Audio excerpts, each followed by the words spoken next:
لو كان سلعة تباع لبذلت فيه الأموال العظام أو صعد في السماء لسمت إليه نفوس الكرام. بسم الله الرحمن الرحيم. الحمد لله رب العالمين والصلاة والسلام على أشرف الأنبياء والمرسلين نبينا محمد وعلى آله وأصحابه أجمعين. Assalamu alaikum wa rahmatullahi wa barakatuh. Welcome all viewers and listeners to yet another podcast of AtTibyan, where we are dedicated to helping examine with contemporary affairs with knowledge happening in the Muslim communities. Likewise, we discuss topics such as studying in Saudi Arabia, benefiting from some of the most prominent Islamic scholars of today, how to apply to different universities, juggling between marital life and study, self-improvement, and education, books, and much more. We try our best to upload a new episode every Monday at 9 p.m. Saudi time, 6 p.m. UK time, 1 p.m. Eastern Standard Time. But as of late, we've been having to change the schedule up. And alhamdulillah, today we're welcomed to have our brother, Abu Sālih Ilyās. Hafidhullah ta'ala. Welcome, akhi. Hayakum Allah. How you doing, bro? Honor, alhamdulillah. How you liking Riyadh so far? Good. Cold. Freezing. Reminds you of Canada. Mecca's not cold right now? A bit, but not like Riyadh. Subhanallah. Yeah, not like Riyadh. Yeah, it's been getting really cold as of late. Yeah. Alhamdulillah. So before we jump into some of the things connected to, studies in Mecca and things like that, there were a few kind of like relative updates that we want to talk to the community about and give a kind of heads up, especially since we haven't did a podcast in about 2 weeks now. Mm-hmm. So the first situation, since our last podcast, our brother Andrew Tate has been, I guess you could say, he's not arrested. He's more so like on hold right now because he's going through his whole trial and things like that. Yeah. But I didn't really want to talk about the logistics of everything connected to that and all of that. I just want to talk about the Muslim stance when looking at other Muslims going through situations like this. So, for example, being in a court case, going through trials, being accused of things. What should we do in these situations? So, did you want to lead off with it? No, it's all right. I mean,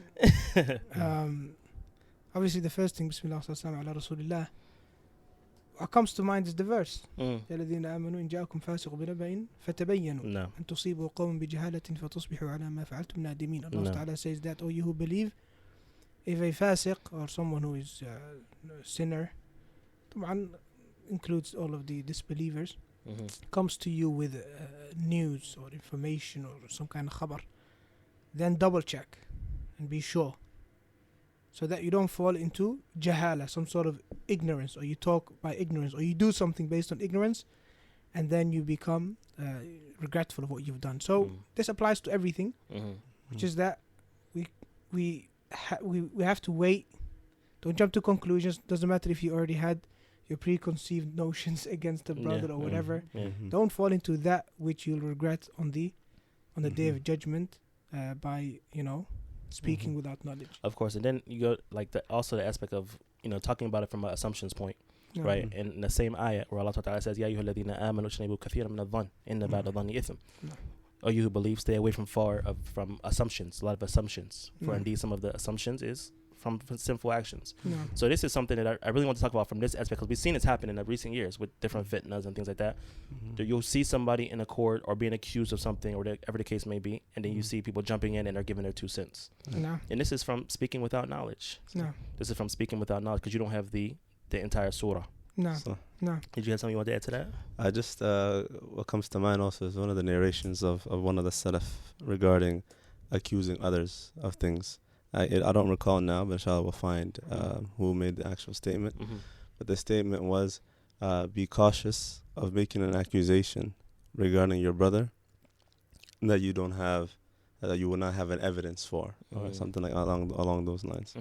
That you make that accusation of that person, but later on you don't have an hujjah, so you may regret it. And it's better that you do not say anything. And you won't be held accountable for that if you keep silent about it. But once you make the accusation, it was something along those lines. So that's I guess that's in line with the hadith of the Prophet that he said the ard of the Muslim is what? It's something which is protected. It's haram. So we can't go into the honor. The ard of the Muslim is haram. So you can't go and start talking about a person's honor and his his situation without no type of knowledge. No matter what the Western news or whatever people might have about the person or predeceived thoughts on them. Until the person, obviously, after going through court, and preferably, obviously, a Muslim court, but nevertheless, even if it's a non-Muslim court, but evidences are presented that prove that this person is guilty of X, Y, and Z. Without a shadow And then of a doubt. without a shadow of a doubt. And then that person is convicted, right? And then put in jail. Then, even then, you don't use that against your Muslim brother, because we all make mistakes, right? Of course. But then, for example, not that you go around and you accuse him, they go around and use it against your Muslim brother what he's done wrong. You seek Allah's forgiveness for him. But then it wouldn't be, obviously, what we're talking about now. But people like to jump to conclusions. They like to run after the news. And it's very dangerous, because it could be that he walks out tomorrow completely free of guilt, proven his innocence.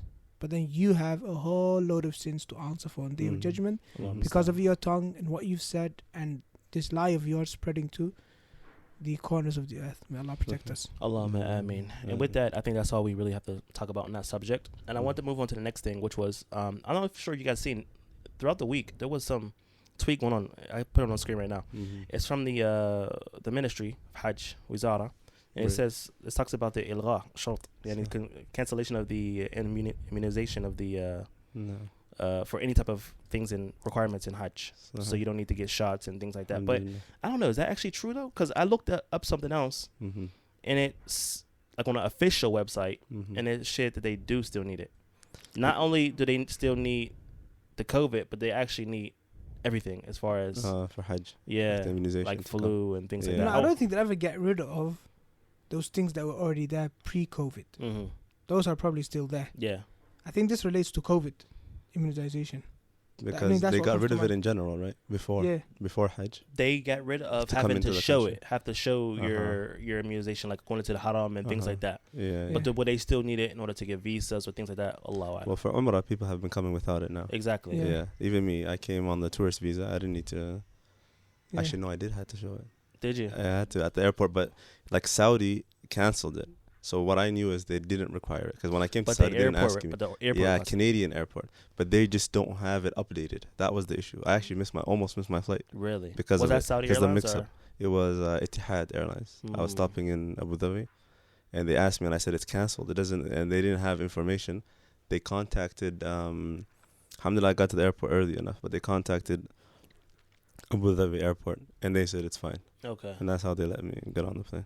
I ran into the same problem. This is before all of this, though. It was in Germany, though. And I was with my family, and we're coming back from the States. And it was like you need to shot. Remember you needed to shot like 24 hours or 48 hours. Yes, the test. The test. Yeah, the test showing it, and you're free of immunization. Problem is, if you're traveling from a far country and you got multiple stops, it's like, what are you doing? It runs out exactly. while you're on So what do your you trip. do?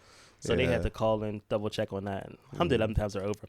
However, back to this post about the Ministry of Hajj. Wallahi, I think I'm going to look more into it. But the reason I wanted to bring it up, because it's a conversation to have. It would be very nice if it is completely gone. And maybe somebody in the comments will even benefit us with an article or something showing it about that. Because truth has to be said, there are people that maybe wanted to go Hajj but didn't go. Of course. Because of this. A lot of people. Not wanting to take the vaccine. So it could be great news for them. Yeah, hopefully. And there's another one that's actually for sure. I don't know if you're going to bring it up, but that there's no more limit. The lottery is over for Hajj. Yeah, that's off. Yeah. So now there's no limit, alhamdulillah. No limit, what do you mean no limit? There has to be a limit. No, meaning before you had to apply and you may get it, you may not get it. Well, which country? Any country. Canada, for example. No, it's not possible. What do you mean? Not possible. There are countries like Algeria, Muslim countries, where it is not possible to give everybody. It's just not possible. Yeah, but that was always the case. But I mean, this one was everyone worldwide during COVID. Yeah, I think you're talking about the lottery specifically. Yeah, like Canada last year, it was lottery. You had to apply through a system. And so you mean those countries pre-COVID that didn't have a limit don't have a limit anymore? Because there are countries, Muslim countries have a limit 100%. I think Indonesia. Otherwise, you will not be able to do Hajj. I know one Algerian brother, he told me, and he said that in his country, if you're anywhere under 20, 30, 40, you don't even dream about Hajj. Yeah, so I remember. Because there's a whole generation above you. Who hasn't gone. Who hasn't gone and not applying for it. And if you open it for Indonesia, that they're going to be the whole... everyone's the whole Hajj will be Indonesians. Subhanallah. Tayyib, so that's that situation. Akhi, I wanted to talk to you, Muhammad Wali. I keep getting questions and emails about your lessons. Yeah. Where do people find them, bro? Like everyone, like even in the Telegram group, people are asking, where's Ustadh Muhammad Abdul Walis lessons? Where do I find it? Where do I sign up? And I send them like your links on Twitter and things like that. But no, I suppose, I mean, the one place where you'll find all updates regarding my lessons and links to join is my Telegram channel. My Bin Abdul Wali Telegram channel, the main Telegram channel. Then obviously every course, generally, normally speaking, has its own Telegram channel as well, so that we don't end up spamming everyone on the main channel regarding things related to each specific course. But I would say your one-stop place for updates is the Bin Abdul Wali channel, which is specifically for updates regarding lessons and everything. So if you join that Telegram channel, Inshaa Allāh, you keep an eye on it, you shouldn't miss anything, Inshaa Allāh. Mumtaz. Allah Ta'ala increase everyone in hirs. I mean, how's it going so far, the lessons? Alhamdulillah, it's going good. Alhamdulillah, I've got been doing these study period things and stuff. So, but I'm going to probably launch something very interesting, inshallah, before Ramadan. So, hopefully, we'll update everyone next episode. Tawfiq, inshallah. You have any lessons going on, Abu Sālih? At the moment, no. Since I've been, we'll get into it now soon. But my last semester, I had no time for anything else. Yeah, I think you were doing Wasatiyah, right? Or I was doing Wasatiyah, paused. So that is actually, I'm gonna start continue it soon. Okay, Mumtaz. So I didn't graduate actually. I didn't actually congratulate you for graduating when you walked in. Okay, wallahi, that's exactly what I wanted to say when I introduced it. I want to congratulate him for graduating. And I completely forgot. Yeah, because it was like a few months ago now. So yeah. And I think everyone knew like where I was and having to leave and come back again. Yeah. So it's a long we'll journey. get into inshallah. Yeah, we'll talk about that. Yeah. So let's jump into that right now. Let's jump into it right now. So tell the viewers and the listeners just a little bit of your background, like 10 minutes. Sum it up. Tell us about your road to the uni, growing up in Canada, studying, coming here to study, things like this. Growing up in Canada. So I came to. I'll go back to the beginning. Yeah. Left Africa, 2 years old. Came to the States first, actually. You was living in Somalia? Djibouti. Okay. So I was born in Djibouti, left 2 years old. Came to New York first, actually, which a lot of people might not know. I lived in America before Canada. Yeah. So we lived in Brooklyn. For a little bit, not long. And then Buffalo, New York. Brooklyn does suit you more than Toronto, to be honest. Abu Khalifa said that to me before. Yeah, Brooklyn kind of suits you, like. Hey, Fadda. So, then we came to Toronto eventually. And I lived my elementary years, like up to middle school in Toronto. Then moved to Ottawa, Canada, for like part of middle school and high school. And then right after I graduated high school, moved back to Toronto. And I've been living there ever since. Mumtaz. Also part of, I'm someone who's traveled a lot. I studied in Malaysia for 1 year. MashaAllah. My grade 10 year, I studied in Malaysia. With the family or? Myself. So my mother, it was a group of us. SubhanAllah, it was 2 guys I grew up with, close friends of mine. Their cousin was getting into trouble with the law and things like that. So his mother wanted to send him there. And then one of the 2, so there are 3 cousins. One I don't know, but 2 are my close friends. So when one mother was sending that one, one of the 2, his mother also said, "I'm sending you also." Okay. And then we were laughing at her like, "Where's Malaysia? What's Malaysia? You going to China? Where's this guy get?" So how long were you there? About a year. Okay. So I did grade 11, which for you guys, you would know, it was the Cambridge system. It was all O levels at that time. Okay, yeah. Now it doesn't exist anymore, right? GCSEs now they call it. Yeah. What is it? Secondary education, basically. Yeah. Secondary certificate. So for us, it would be grade 11. Okay. But for you, what is it? What's the year before senior? That's grade 11. Yeah. Yeah, grade, but you guys, junior, yeah. So it was that. So I did that there. Then I came back for my final year. I came back to Canada, but I wasn't practicing even at that time. So I wasn't practicing. Didn't really know much about Deen. My household, which is kind of not the typical Somali household, Djiboutis are known not to be very close to the Deen or connected to the Deen. French influence, colonization really affected them a lot. So I actually grew up not knowing much about the Deen at all. So the first time I really learned Deen was in high school when I went to Malaysia. Even learned how to read the Quran was there as a Mashallah. teenager. Before that, nothing. Allah. Which Yeah. part of Malaysia were you in? Kuala Lumpur. Okay. Kuala mashallah. Lumpur. I was at a Islamic not university, International Islamic School of Kuala Lumpur, Okay. Mashallah. of Malaysia actually, and it's right beside the famous university. Yeah. Yeah, right beside it. I traveled there in 2016, I think, MashaAllah. with the family. It was nice. Mhm. Mashallah. So it's like walking distance. We used to walk for Jummah from our school to the university for Jummah. How'd you like living there? Amazing. Yeah. It's one of the best places I ever visited. Yeah. A lot of Yeah. rain though. Yes, It like was half the year, raining, like, and it's all like the time. storms. It's like Subhanallah. it's like tropical guys kind of climate. Yeah. So it rains a lot. So you stayed there your 11th grade year, and after 11th that you grade come year. back to Canada. I came back, so like in terms of Quran and things like that, I first started when I went to Malaysia, and at that time, subhanAllah, I couldn't even read the Quran or anything, and I forced myself. Like it became emotional because little kids are like hufad and everything, and I'm like, what was I doing with my life at that age, you know? I would sit from Fajr until Isha, didn't leave the masjid, forcing myself to learn. And then alhamdulillah, by the time I left, I was able to read. I came back praying, and then right back to the streets. SubhanAllah, 2 weeks. It only took 2 weeks to leave it all again. Alhamdulillah, after that, Allah guided me a year later, my final year of high school, and I went to Umrah.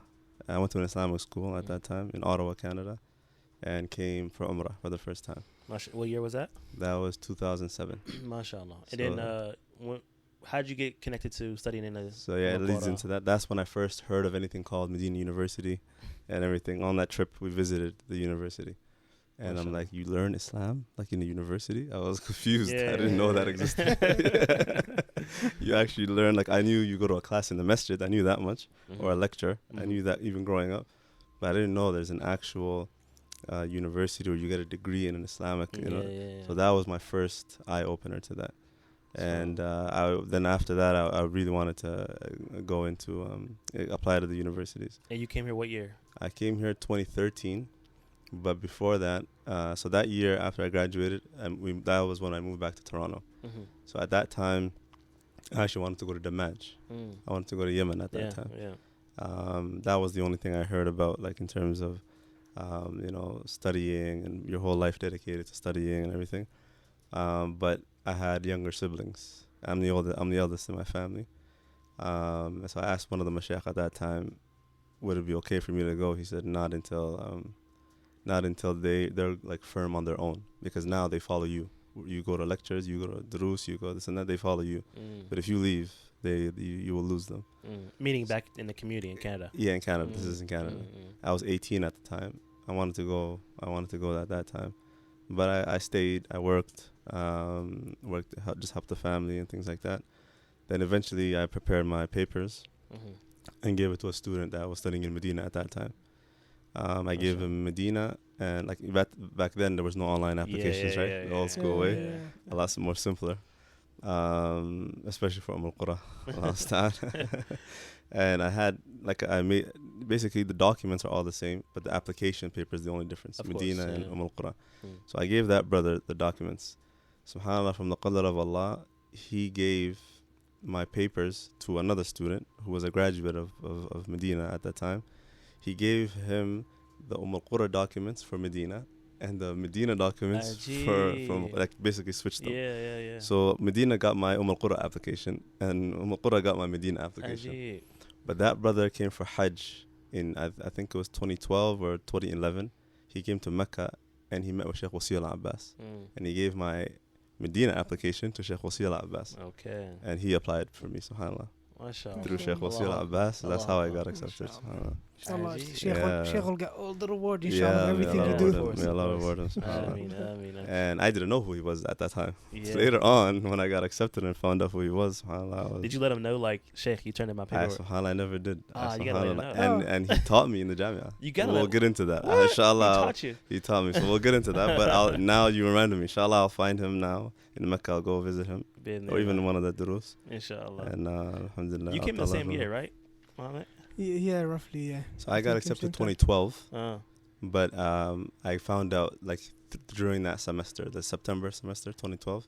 So I didn't come. I came this following semester. So the 2013 January. Yeah, that's when I came. I arrived. And that's when you came too, right? Yeah, I came in September. September 2012 or 2013? I don't know. I'm bad with years. Khair inshallah. Khair inshallah. Yeah, so 2013. So I think it can't be 2012 because that's when my daughter was born. So it has to be 2013. 2013. Yeah. Hey, 2013. Yeah. Mumtaz. No. So Tayyib, fast forward, you're coming here to study. It's 2013. 2013. Hey, well, so tell us about this. You went straight to the Mahad or? Yeah, so I went to the Ma'had. When I came, my level of Arabic wasn't like I couldn't talk, like I couldn't speak in Arabic. But because I'm fluent in Somali, alhamdulillah, I knew vocabulary. I had a lot of vocabulary. But because at that time, like I think the most, all of us, we wanted to stay here as much as possible. I just acted like I didn't know a word. And I went to the first level, alhamdulillah, of the Ma'had. You're saying that because the Somali language is close to Yeah. Arabic. So a lot of words are similar. A lot of vocabulary, especially my dialect of Somali, like Djiboutis. They live with Yemenis. So a lot of our words, majority of our words. Okay, I see you over there cheesing yourself. A lot of our words are Arabic. I mean, no, I'm like, I was fluent. I'm fluent in Somali. he's Always good at has Somali, been. Yeah. But I never understood a word of Arabic. Yeah.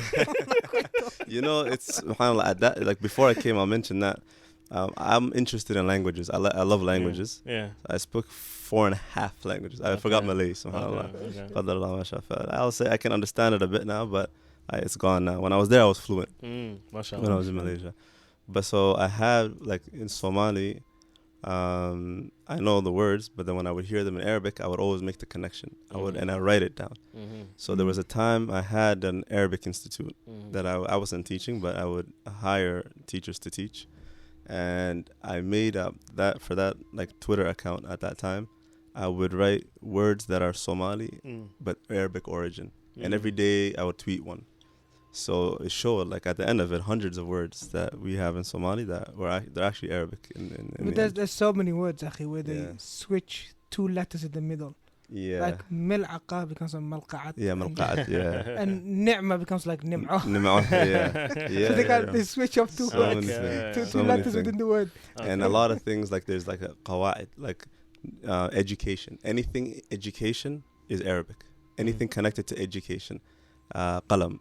Qalan, we make it noon instead of a meme. Kitab is kitab.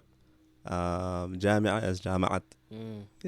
Everything. Madrasa is madrasa. Okay. Everything, anything and this is learning. in all the dialects of Somali. Yeah, language. usually, part. all of the things. Okay. Yeah. So we will say duksi, but that's like the Somali term. But madrasa, like you say that, They'll everyone know in Somali will know what it is. Yeah. Okay. So I that. think that for many of the words, you know, like 1 or 2 words. Like there's always like a we have synonym multiple. to it. Yeah, we have You'll multiple. have one words that for is it. Arabic, that Arabic. some people use. Yes. Mashallah. Yeah. Mashallah. So that helped me a lot when I got here. So, but I couldn't like construct a sentence like grammatically. But you understood, but when someone's talking to me, I know what they're Yeah, telling me. I know what yeah. they're telling me. So that was my level when I got there. Jameen. And at that time, like I wanted to become fluent, very strong in fluency in speaking. So I asked a student at that time, like, what do you advise me? And he said, cut off English speakers.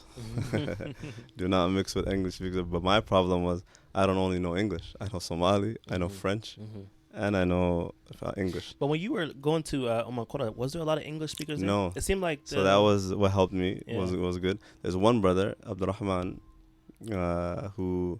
He's British. That we started at the same time, and we were like, I guess, friends from when we first got there. But alhamdulillah, with him, we only spoke Arabic. Most of the time, we chose to speak Arabic. And he had that same hirs. He really, really wanted to learn and everything. Now you hear him speak, you think he's Saudi. MashaAllah. He speaks with lahja and everything. People mistake him for Saudi or some other MashaAllah. Arab now. And how long is your guys' mahad there in Umm al Qura? 2 years. 2 years. So it's 2 years. I heard previously it was 3 years. But when I got there, it was still 2 years.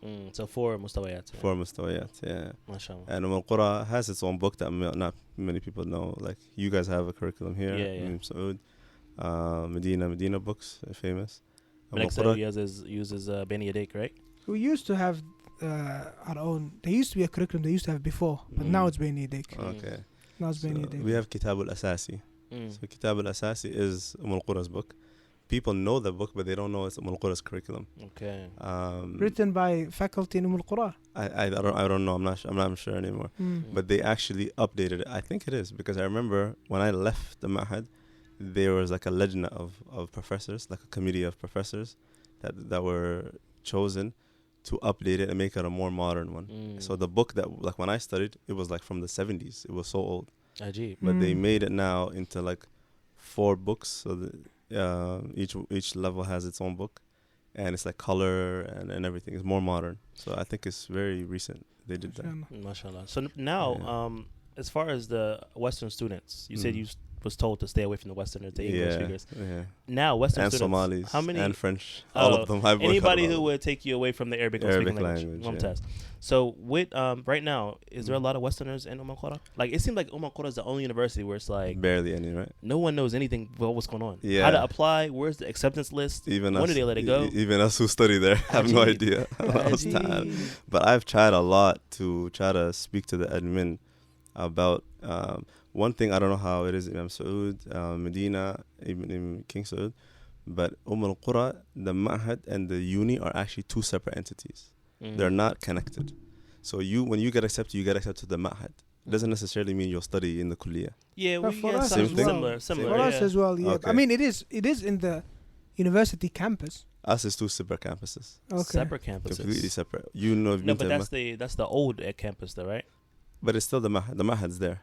Yeah, that's what I'm saying. Yeah. The Ma'had was on the old campus of where the university. So in maybe in Aziziyah. So maybe they might switch it later. Maybe. Never. Well, the Uni now is there. The admin that's now at the new Uni used to also be in the Ma'had, where in Aziziyah, where that Ma'had is. They moved them over there, but the Ma'had stays where it is. Okay, so just to explain to the listeners and viewers, so Umm al Qura, they were like in a transition, right? Yeah. They had the old university, which is in Aziziyah, right? In Aziziyah, very close to the Haram. Yeah, very like close 10 to the minutes Haram. from the Haram. Yeah, exactly. Then now, like throughout the years, they were building the new campus. What area is that in? It's in Awali. It's considered Awali, but it's Tariq Ta'if. So it's actually outside the Hudud. Yes, outside the Hudud. Yeah. Once you pass Shaykh Rabi''s old house, eh? Yeah, not far. Yeah, same district. Yeah. Sudais as well. That's the same district. Shuraim also. That's considered the same district. Mu'ayqali also. Okay. They all live there. Yeah. Bandar Bilil also. I see him in Baqala sometimes. Okay, so now the university is completely separated from that old campus, except for the Ma'had. It's still there. Yeah, so the Ma'had was actually always there. Like when you study in terms of the Kulliyah, it was there ever since I've been there. That old campus was, I'm not sure what it used to be, but the Ma'had, since I've been there, it's been there. The admin though, like Qabul wa Tasjeel and all of that, used to also be there. Right when I left the Ma'had, I think literally the following semester, they took that entire idara and they brought them to the new campus. They have offices and stuff there. The Ma'had has been 8 years now. It's still there. It's still in the same place. I mean, if they move the admin, maybe I think they might move the thing as well. Yeah. So, the sister's university is still there in the... It's still near the Haram, Zahir, area called Zahir. But they're building one. So on your way to the male campus, there's a whole new female campus being built. Is it in the Hudud or outside the Hudud? They're in the Hudud. SubhanAllah, and the men are not in the Hudud. So, is the Hudud, explain Hudud. Yeah, the boundary. So within the Haram boundary. Yeah. So, I remember before somebody told me if a male and his wife applies, they both get accepted. Is that still? I think so. upheld? Yeah. And al Qura, I haven't actually asked the admin yet, but while I was in Canada, I heard that al Qura actually removed the age limit. Yeah, I heard the same thing. I actually tweeted about it. Yeah. They don't have it anymore. Yeah, but they have to pay though, right? I think. I don't know. No, I mean, paying might be an option for everyone, but still scholarships. I'm not sure. I have to ask the admin. Inshallah, I'll ask and then give you that info. Okay. Maybe on another. Yeah, because I was wondering if the people are over a certain age, do they fall under scholarship or they fall under? You can be accepted, but you got to pay. That's what I understood it. Allah No, I think that it's just scholarship is one thing. Paid tuition is one thing, right? But when I tweeted that tweet, when we heard that khabar, that was even before the whole paying stuff came out. Yeah, it was before that. Yeah. That was before that. So because paying is for everyone, whether you're older or younger, like over the age. There's or an option the age. to pay. Yeah, there's the option to pay. But for the bachelors, for the bachelors. Yeah. Okay. And this was for like minah, so to come as a with a scholarship. Yeah, Jameen. Yeah. So let's fast forward. So after the Ma'had, by the way, since we're talking about his university and stuff, I'd just like to brag a little bit. Our uni now is under the Hayat al-Malakiyah. Did you hear that? No, I don't know. Explain that. It's under the Royal commission or something like that. It's like this commission which directly report to the king, and they're like they're in charge of like Jubail, like the development of Jubail and Yambu and these sort of places. Meaning they're separated from the Ministry of Education. It is a private uni anyway, but basically because the Wali al-Ahd, Mohammed bin Salman, he wants to get our uni into the top 10 universities worldwide. Worldwide, so they're spending so much money and resources and restructuring the whole uni. It's amazing. So I've never seen inshallah, maybe 10-20 years from now, here like Muhammad graduates from King Saud University. It'll sound like he graduated from Oxford. Yeah. Man, their university is like better than American, like universities I've seen. University is nice, amazing. Yeah, it's the best university in the Middle East. Yeah. It's I don't know. Ranking wise, when it comes to ranks, mashallah. It's ranked. But even how it looks, like the campus and what it has. But even Medina's coming up now. Have you guys been to Medina lately? No, I haven't. Bro, the university I haven't. The university is coming up as far as the looks and the presentation and it's amazing, mashallah. You know, they have all the new kulliyat. Now they got the new soccer areas and they got walkways and sidewalks. Mashallah. With all due respect, but every university seems to go forward and build apart from your uni, akhi. Let's not talk about that shit. I didn't want to mention anything about my university. Antique. They want to keep the antique look. No, akhi, your uni, when I came in 2013, akhi, mashallah, it was way up there. Everybody thought that, right? It was like the number one. Yes. Sahih. Those are the golden days. Sahih. Now it's No, Allah Aidarus. I'm not going to say nothing about my uni. So you went into which kulliyah after you finished the mahad? So for me, it's the way our kulliyat and aqsam are like faculties and departments, how they're set up is we have the faculty, so it's kulliyat al-da'wah and usul al-din. That's my faculty up top, and then we have 4 departments within it. 4 departments within that one, and it's thaqafa al-islamiyya, so Islamic civilization. We have qira'at, we have aqidah, and we have kitab wa sunnah. So I chose kitab wa sunnah. Okay.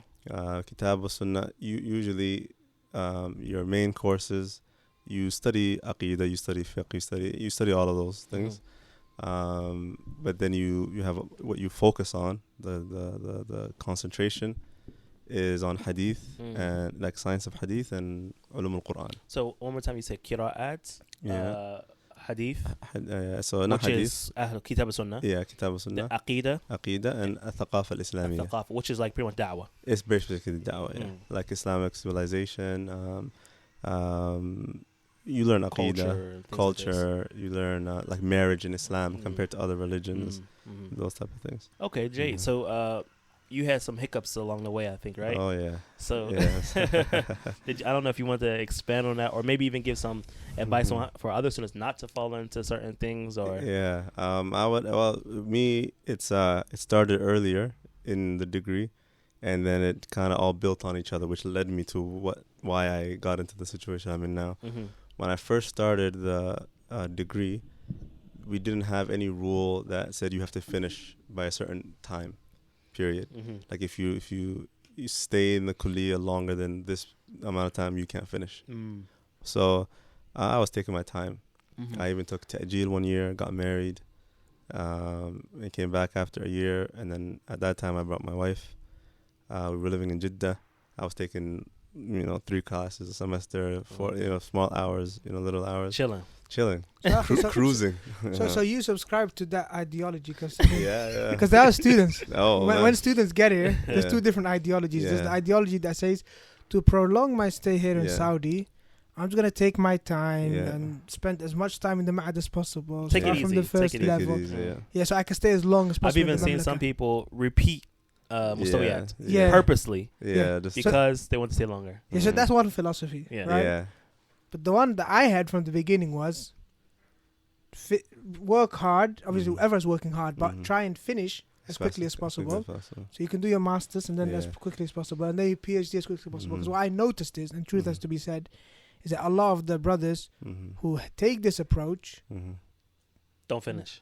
Not just they don't finish. Even if they finish, it's like, I've been here for 10 years. Yeah, that's what How am I going to do masters That's all now? of us now. Yeah, they're exhausted. That's all of us They're now. exhausted. So now Yeah. you spend the same amount of time Yeah. in the country, but one has got his bachelor's, the other one's got his master's or exactly, his PhD. So Yeah. I think it's an advice for everyone who might be coming, inshallah. Yeah, ta'ala, may Allah finish preserve. as fast as possible. As fast as I possible. have to agree with that. Yeah, I agree with that now. I was in that philosophy as well. Hindsight Like, is 2020. Yeah. well, I kind of came and I was like, I just want to get done. Period. Mhm. It wasn't Yeah. about like, When yeah, it wasn't You about wanna when. be It was able like, to okay, I'm gonna get done. I Mhm. didn't want to take. I didn't take no ta'jeel in the Mhm. kulliyah. I didn't take no Mhm. ta'jeel in the mahad. Even though I was bringing my family at the same time. Yeah. I was like, I just want to get done. Mhm. Then it was when I got to the end where I was like, okay, I do want to stay here a little longer. Yeah. So let me apply to magister. Yeah. Not even really with the intention to go into magister, but more like, let me see if, Yeah. if I want to do it, I'll get It's accepted. there, yeah. It's there. Yeah. It's an option. Yeah. Yeah.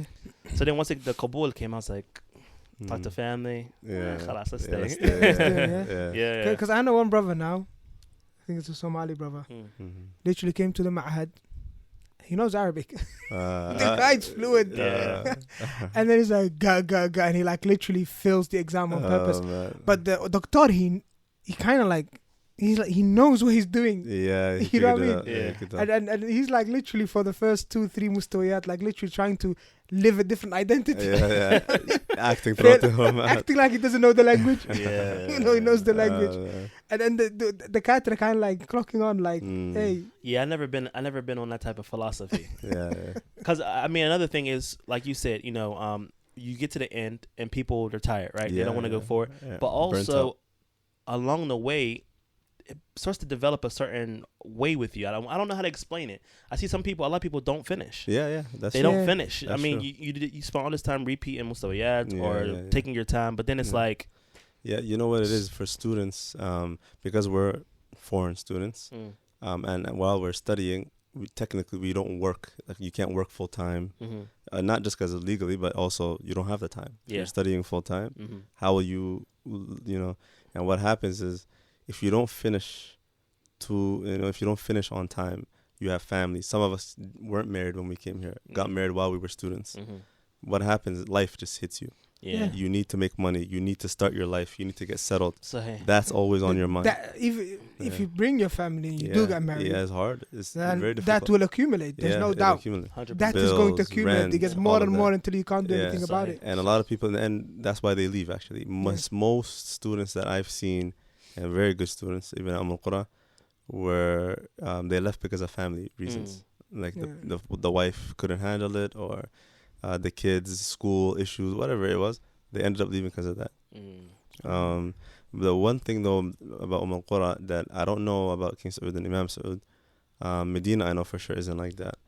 But when you're in the ma'had, Umm al Qura, if you fail even one class, you don't go to kulliyah in the entire ma'had. Yeah, so it's very strict. If you fail one class. If you fail one class, and you have to graduate the ma'had with imtiyaz, not even jayyid. No, that's how it was for us as well. Yes, You I'm had sure, to 80% finish or the more. Or mahad something. with J Jiddin and Yeah. Mumtaz, not just MTS. Us imtiyaz. To go into Kulli, the magister now, I believe you have to have MTS, which is excellence. Yeah. But I think going into that time now, it was just Kulliyah. Mumtaz. Yeah, so for us, ma'had was, so whether it's, let's say you have a 3.9 GPA out of 4, but in that time you have one class that you failed, you still won't go to kulliyah. But if you failed in the mahad, it's pretty hard to fail, I think. I know it's pretty hard, but Yeah. but I know it's like some students like Chinese, never heard of Arabic in their lives. Yeah. You know, literally all they know is Salaam alaikum, wa alaikum salam. I've had students like that in my class. It's very hard for them. You know, so things like that's one thing, and it's also not just the actual class material. It's absences. If you're absent more than 4 lessons, you're done. Better man. Like you can't even sit for the exam. That's a fail. That's it. You don't go to. I think that's good, akhi. It is very good. It's good. I mean, why are people missing class? Good. Exactly. But anything can happen, even if it's with an excuse. Like Yeah. if you're sick, let's say you're hospitalized. That's it. Really? Umm al Qura is like Are that. you sure? Wallahi, Umm al Qura has Nah. udhr and no udhr. It has like a ghiyab bi udhr and ghiyab bidun udhr. Okay. It's just a technicality. It's just a thing to show you have an excuse, but it doesn't actually mean Help anything. you. It doesn't help you with still continuing the course. It does not. But you can do then i'tidal. You can like Maybe that's the only thing you can do. you can But drop the that class. teacher will make you mahroom. Can you do i'tidal in the mahad though? Mahad, I'm not sure. Maybe you can. Maybe Can you do it in your university, i'tidal? I don't know. For us, you wasn't able to do i'tidal. Yeah, That's kulliyah. That's like you had to learn a whole new system in the college. Yeah, like that happened to me too. i'tidal and how things work with that. And I'll tell you picking about up that. The BA now. I learned this literally last semester, which was my final semester. There's actually, I don't know. There's another point I was going to mention, which was because I took that time. Now during Corona, Umm al Qura introduced a new rule. You have to finish within 6 years. And meaning the kulliyah. So basically, how many semesters is that? If 8. It would have been 8 semesters. Now they changed it to 3 things, so I don't know how it would break up. No, forget that. Let's say if it was still 2 semesters each, 12, 12. right? 12. Yeah. So you have to finish within 12 semesters. When I got back now was my 12th semester.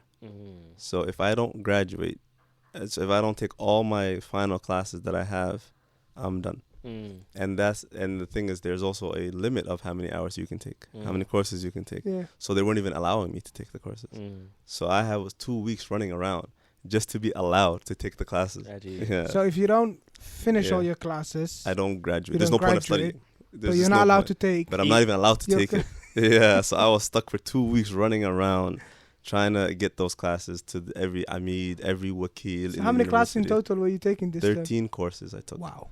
13 That's 2 semesters in one, basically. No wonder you're not doing any durus. Yeah. I was completely burnt out last semester. So you're probably studying from morning to evening. Yeah, and every day. Every day. Every day. Morning to Asr some days, and morning to Dhuhr every day. Bro, if you started like that from the beginning, I would have done. You've done it in 2 PhD years. by now. Yeah. And Shaykh Ahmed Bazmoul always mocks me now because of that. Ilyas, when he first came, أنا لا أريد أن أثقل على نفسي. He used to say that. He mocks me when we said it. I don't want to burden myself. I don't want to burden myself. And he came this semester. I need to graduate. Help me graduate. Yeah. He helped me while I reward him. He went to the Amid for me. He went to the Wakils for me. Like I didn't even know. There's so many titles and offices. I don't even know who handles what. There's so many different things. He helped me, alhamdulillah, with that. Muhammad, I want to ask you a question. Yeah. So you said you don't attribute yourself to that philosophy no more of just taking your time and chilling pretty much. What about now? You still hold that position? Maybe he did it the other way around. I think now the intention is different, right?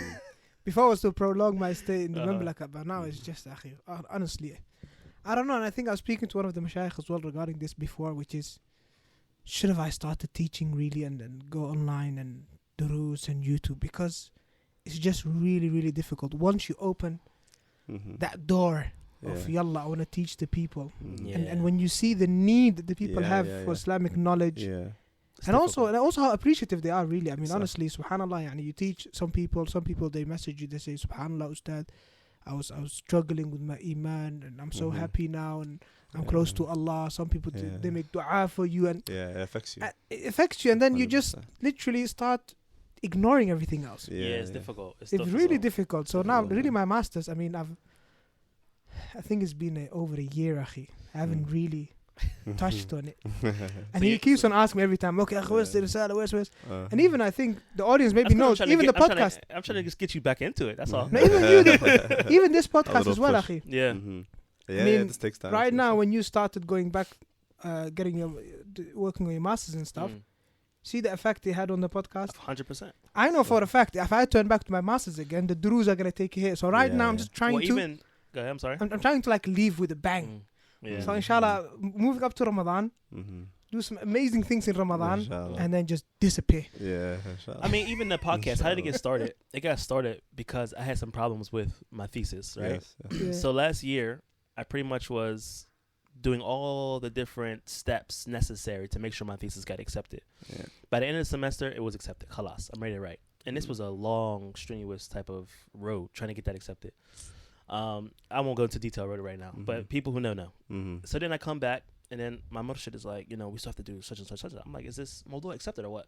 It's like, I get accepted, but, like a shay, gotta work on this and that. And I'm like, forget this. I'm out of here. I just was like on some, I was burnt out a little bit. When you're really dedicating a lot of time to one particular mawdu', Yeah. Especially I had just came back from the States that summer. Yeah. So I was, doing a little bit of da'wah and things like that. My mind already was, back there. Like you say, once you see people being appreciative and thankful.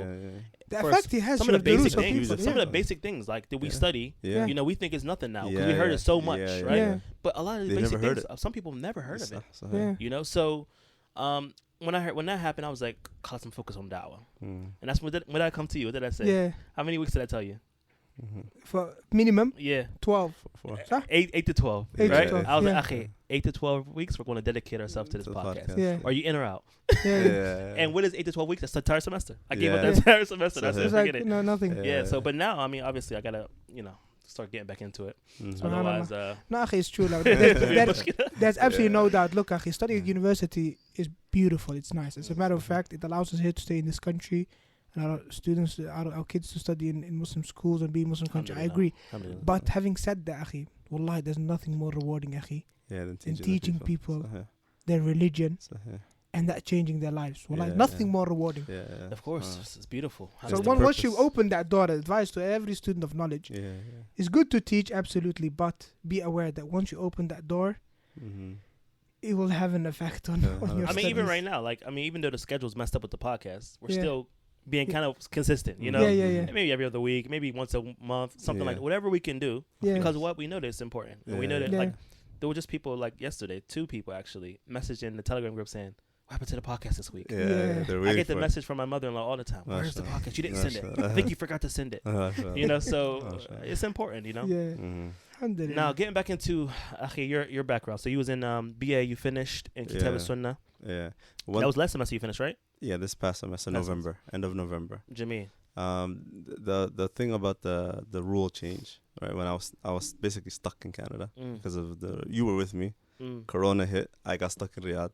You drove me to Mecca just to get my passport because I got stuck here. So eventually I left. I left. He drove you to Mecca. Yeah, mashallah. From Riyadh to Mecca. Yeah, mashallah. May Allah reward him. True brotherhood. And we did it. We went there, slept for a couple hours, drove back. It was unbelievable. Riyadh to Mecca for the audience knowledge is 900 kilometers. Yeah. About an 8-hour drive. 8-hour drive. Yeah, 8 hours there, 8 hours back. That was when everything was on lockdown. You couldn't even look out your window. Or else you could have find. Yeah, we couldn't do nothing. Yeah, we couldn't do anything. I think we needed a tasrih. Yeah, I got from the Wizara, I got a tasrih, a permit from the Ministry of Foreign Affairs to go. And it was a 48-hour permit. Window, yeah. So we had to show that at the inspection out of Riyadh and into... I forgot about that. We had 48 hours. Yeah, 48 hours. That's what we went there, got my passport and my clothes, whatever I needed to travel, and came all the way back. Yeah. And so while I was in Canada, that rule came, the one of you have to graduate in 6 years. And then another thing also that I learned this semester is if you have one hirman in your in your degree, meaning one fail. If you have one fail at any point in your degree, and the fail can be either you failed because of your mark or fail because of absences, like 4 absences in the semester. If you graduate with imtiyaz, the daraja of sharaf you will not get. Because you were hirman in one of those. Yeah, of one daraja lesson. of honors. Honors, yeah. So for me, alhamdulillah, I graduated with a 3.82 out of 4. So it's like 95%. Yeah. But in the semester, there was one professor who I got him on my schedule, but this rule didn't exist then. This was like the 3rd semester in the kulliyah. I didn't even attend his class because it dropped. It was Thursday night, like 8 p.m. to 10 p.m. I didn't even have a way to go to university because I didn't live on campus then, and I lived outside. So going there, if I go there and the class is done at 10, I don't even have a way to get out of the university. So I had to just not go. And at that time, you just didn't go, and then the professor would write like mu'allaq, and he'll give you the opportunity to take it later. You take it later, but you can just do hadf. You can withdraw from the course. But the thing is, the time, there's a week they give you, it's like the 5th or 6th week into the semester. But since I didn't attend for 4 weeks straight, he wrote hirman. Wow. That's how I got that. So now I lost that. That's subhanAllah.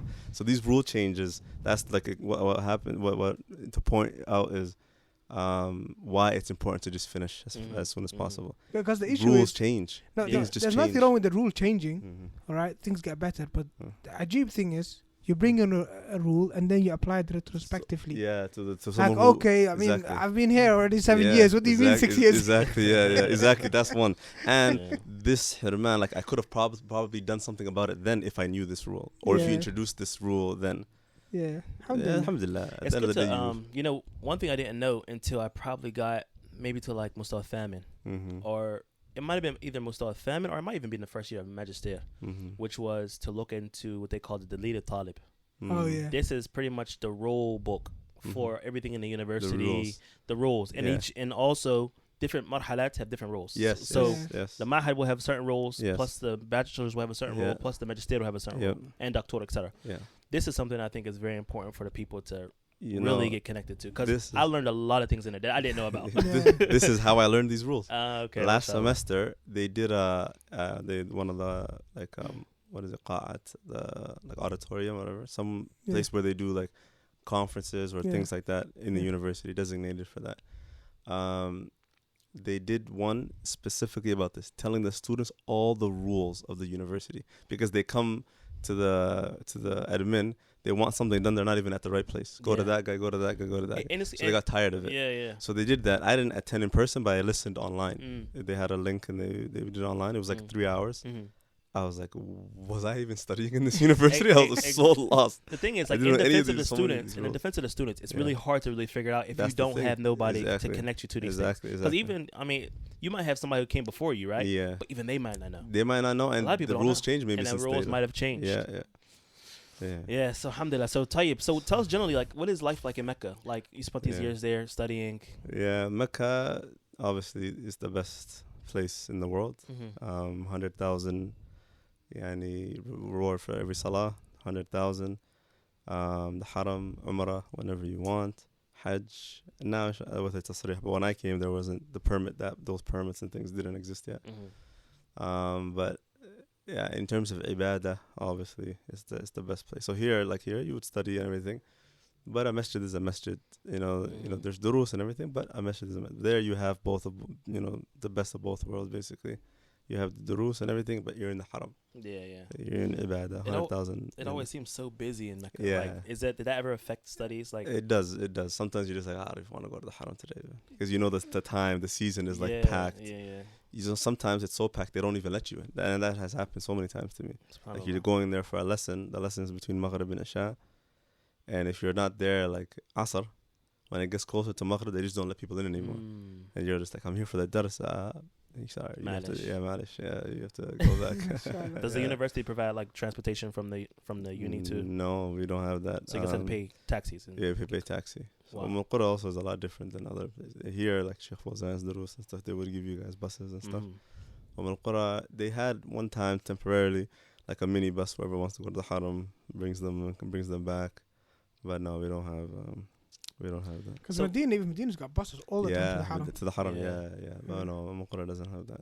And if you did miss the bus with Medina, I think it's very cheap. Like, Yeah, so cheap. Riyalain, You just go to the Riyalain. Bab Khalfi. Yeah, yeah, 2 it's riyals, easy. 3 riyals.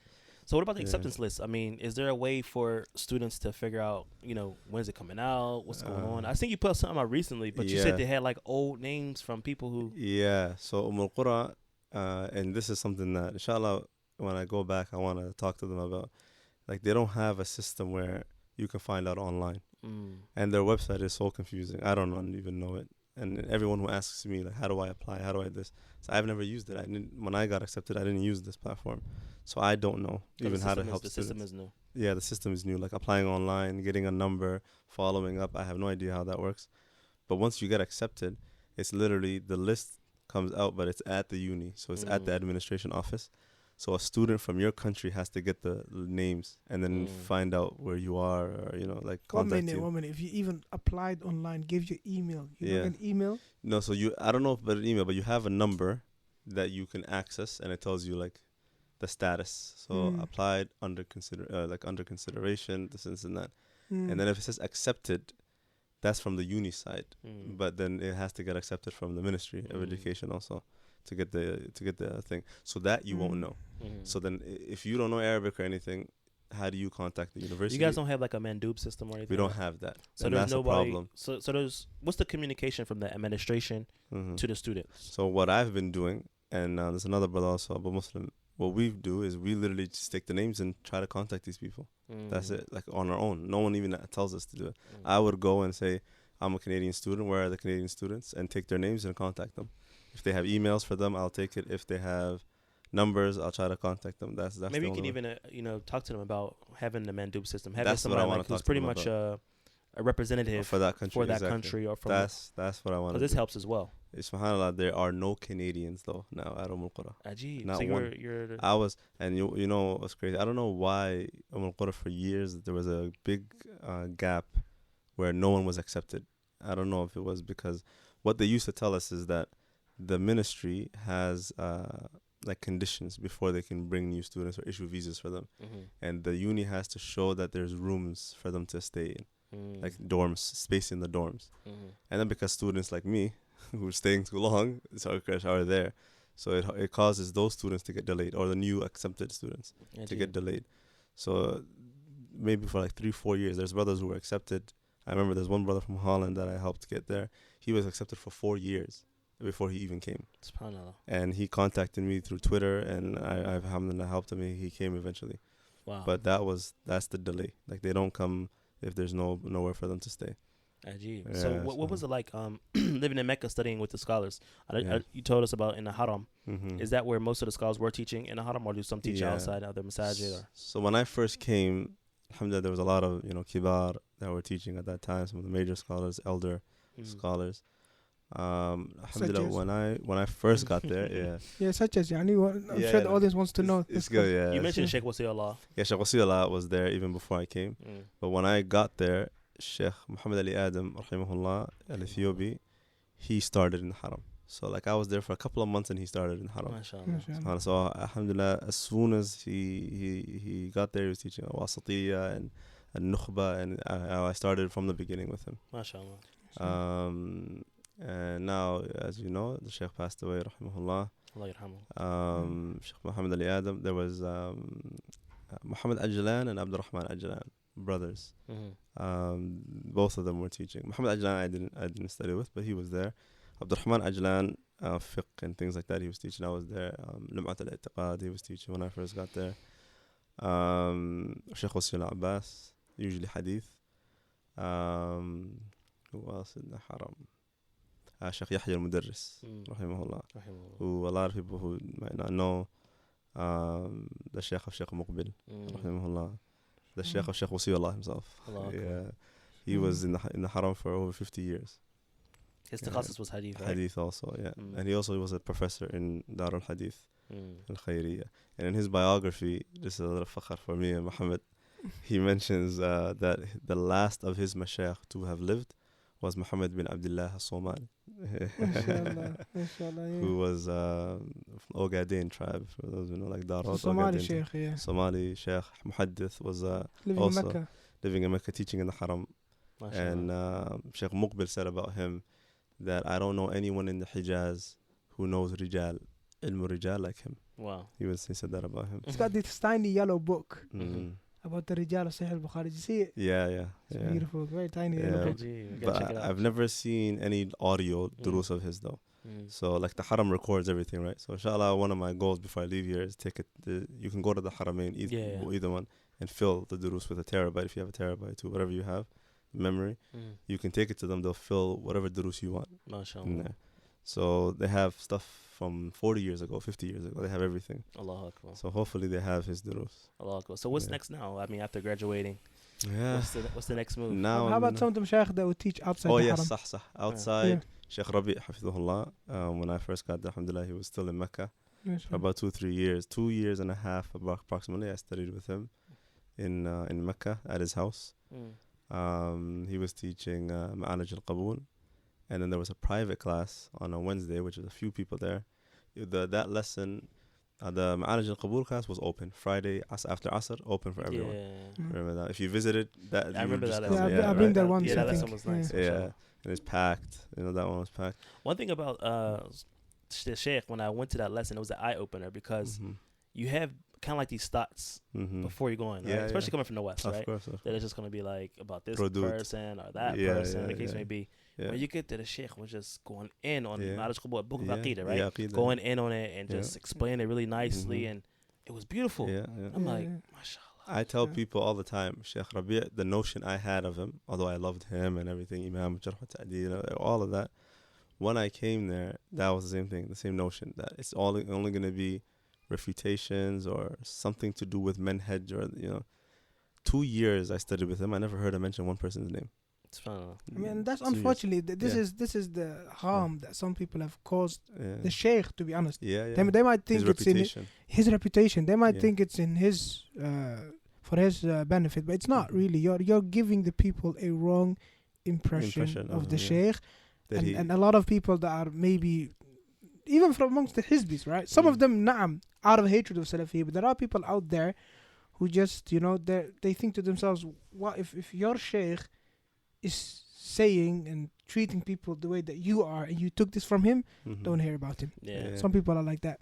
Yeah, it gives a wrong interpretation of the da'wah as well. Yeah. Like we should just busy ourselves with this all the time. Only, Yeah. Because Since like he is. even though we Which you is know not we the we case. love the Shaykh and everything, we Yeah. went there, even us kind of expecting it, right? Yeah. Yeah. And that wasn't the case. I remember the first time I met him Mhm.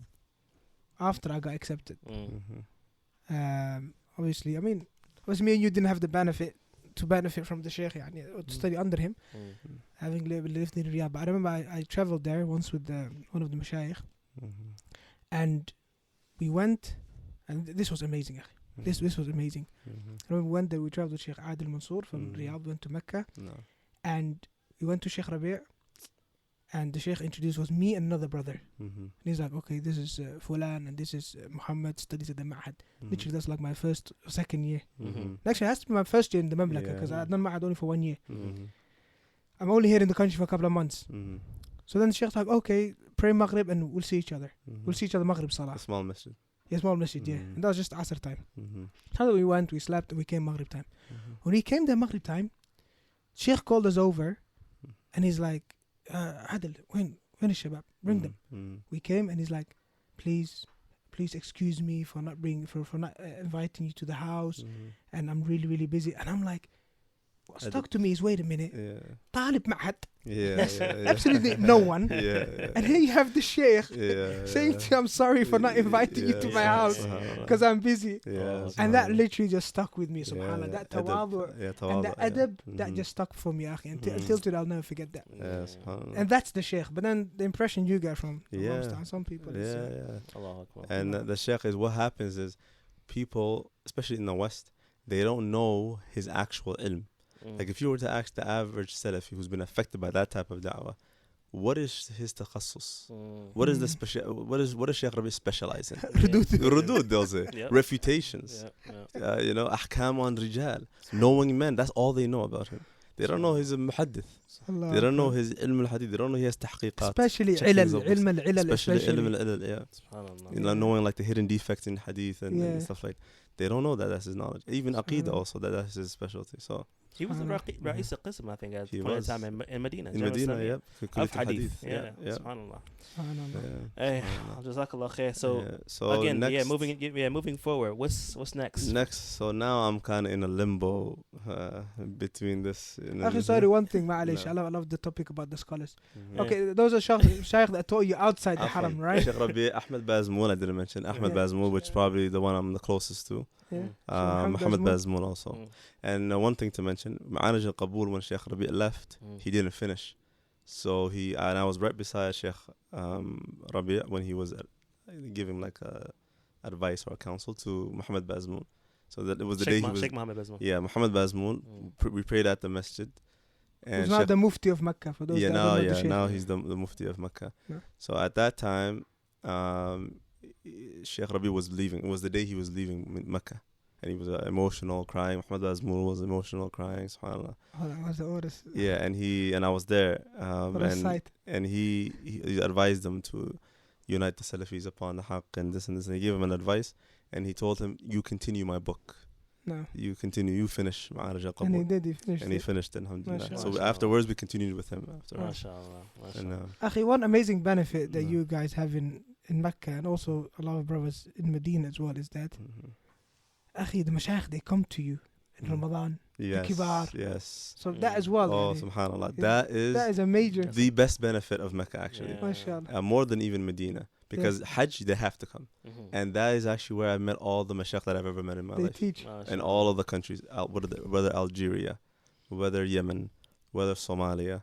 Even within the Mamlaka, like the within Kibar, the Mamlaka also. Sheikh Fawzan, Kuwait also. Like mashayikh that are You met from so all many over, people. met them all during that time, Hajj period. Usually they do like an istiraha or they all get together. Yeah, that's the best. That That's was beautiful. the best thing. MashaAllah. Yeah, mashayikh, you only heard their voices before, but now you see them in person. Allah Yeah. Akbar. Yeah, If we ask you to mention all of them, probably It'll be a podcast will lot. take 4 Oh yeah, it would be a lot. Yeah, it would be a lot. وغيرهم. Yeah. MashaAllah. So you were saying you're in a limbo right now. Yeah, so now the decision between applying for the masters and actually continuing with it, which inshallah if I apply I should get it. Now they have the new system of Qudurat, you have to do the test and all that, but inshallah that you study for and you can do it. Whether I want to do that or whether I just want to, now alhamdulillah I studied, I've been here a decade, move on with life, just general life, da'wah, and getting myself settled. So I haven't lived in an apartment that I pay rent for years. I was studying in the living in the dorms and things like that. Did you ever bring your family over? When you At were that married? time, I was married. I'm not married now. Yeah. But at that time, we were living in Jeddah. She was a teacher at that time. So we were living there. So since then, it's been over 5 years. I haven't been married or anything. So now, marriage, possibly.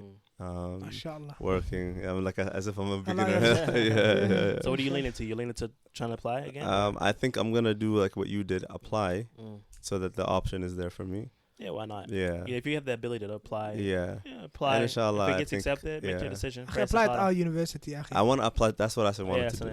Yeah.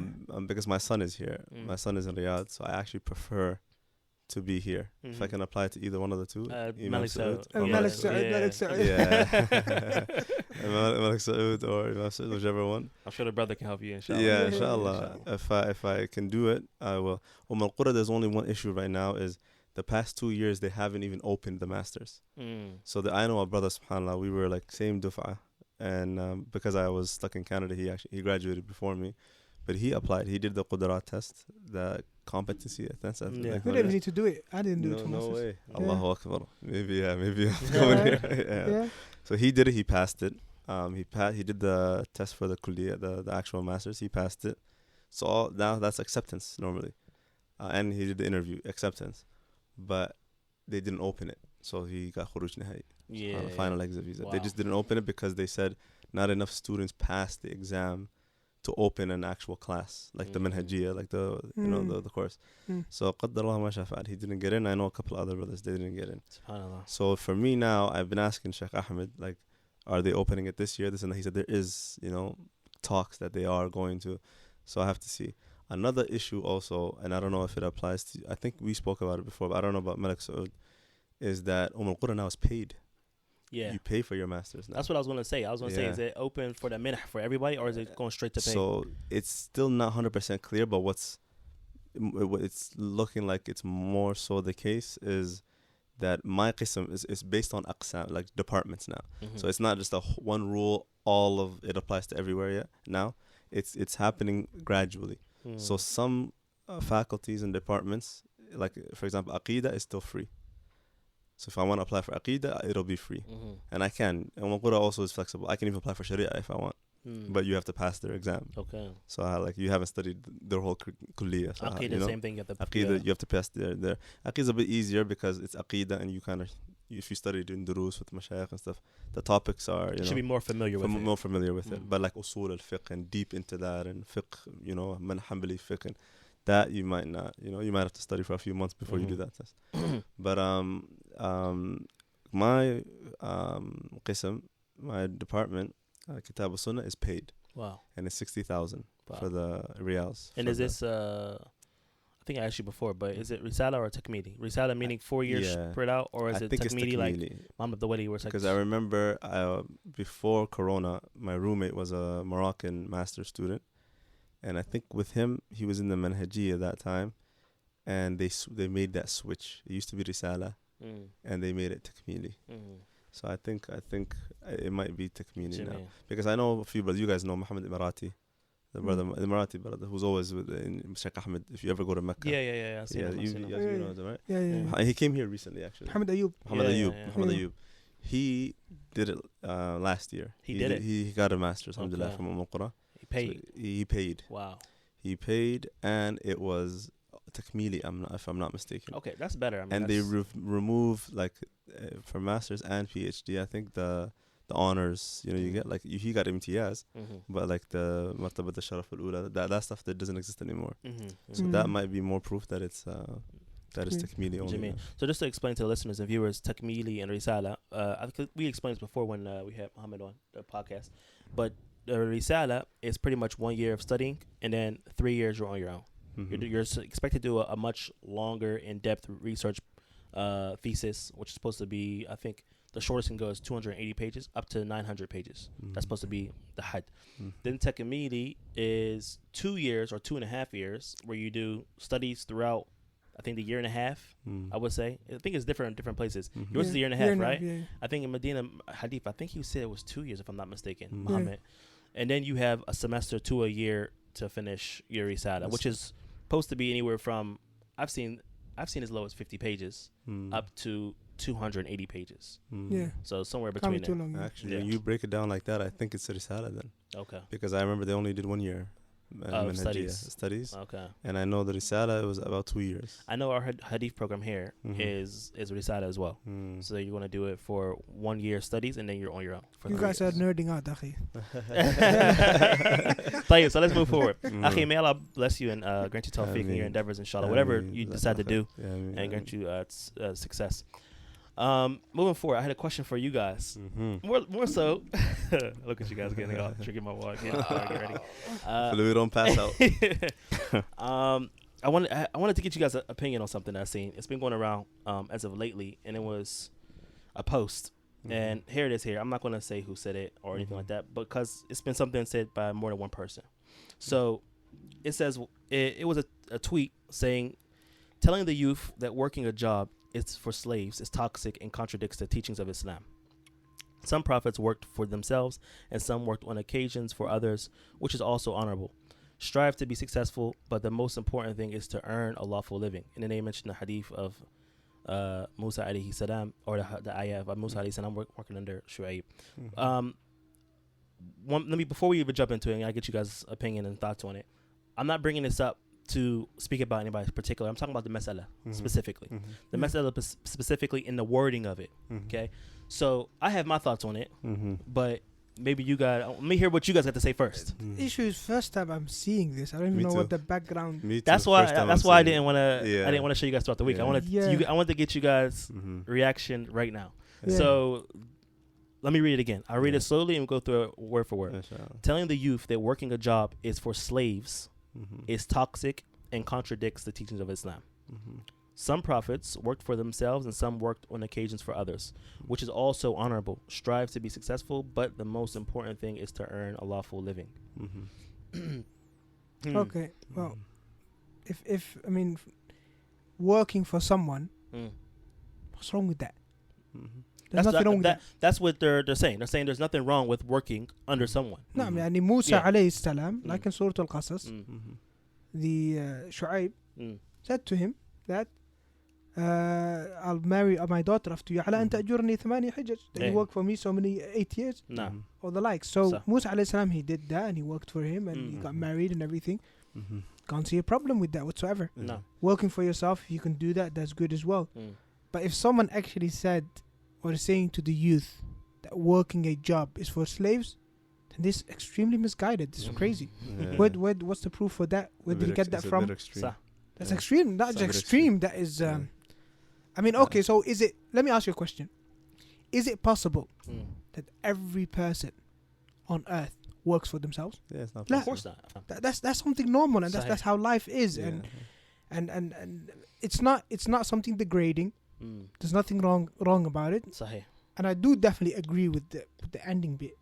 I don't even know who wrote this. Strive to be successful. He didn't even tell us who wrote this, but I don't think it's important. Yeah, it's not important. No. The statement that says strive to be successful, but the most important thing is to earn a lawful living. Absolutely, I agree with that. For me, Yeah, I agree. Salih. I Yeah. agree with everything Muhammad just mentioned.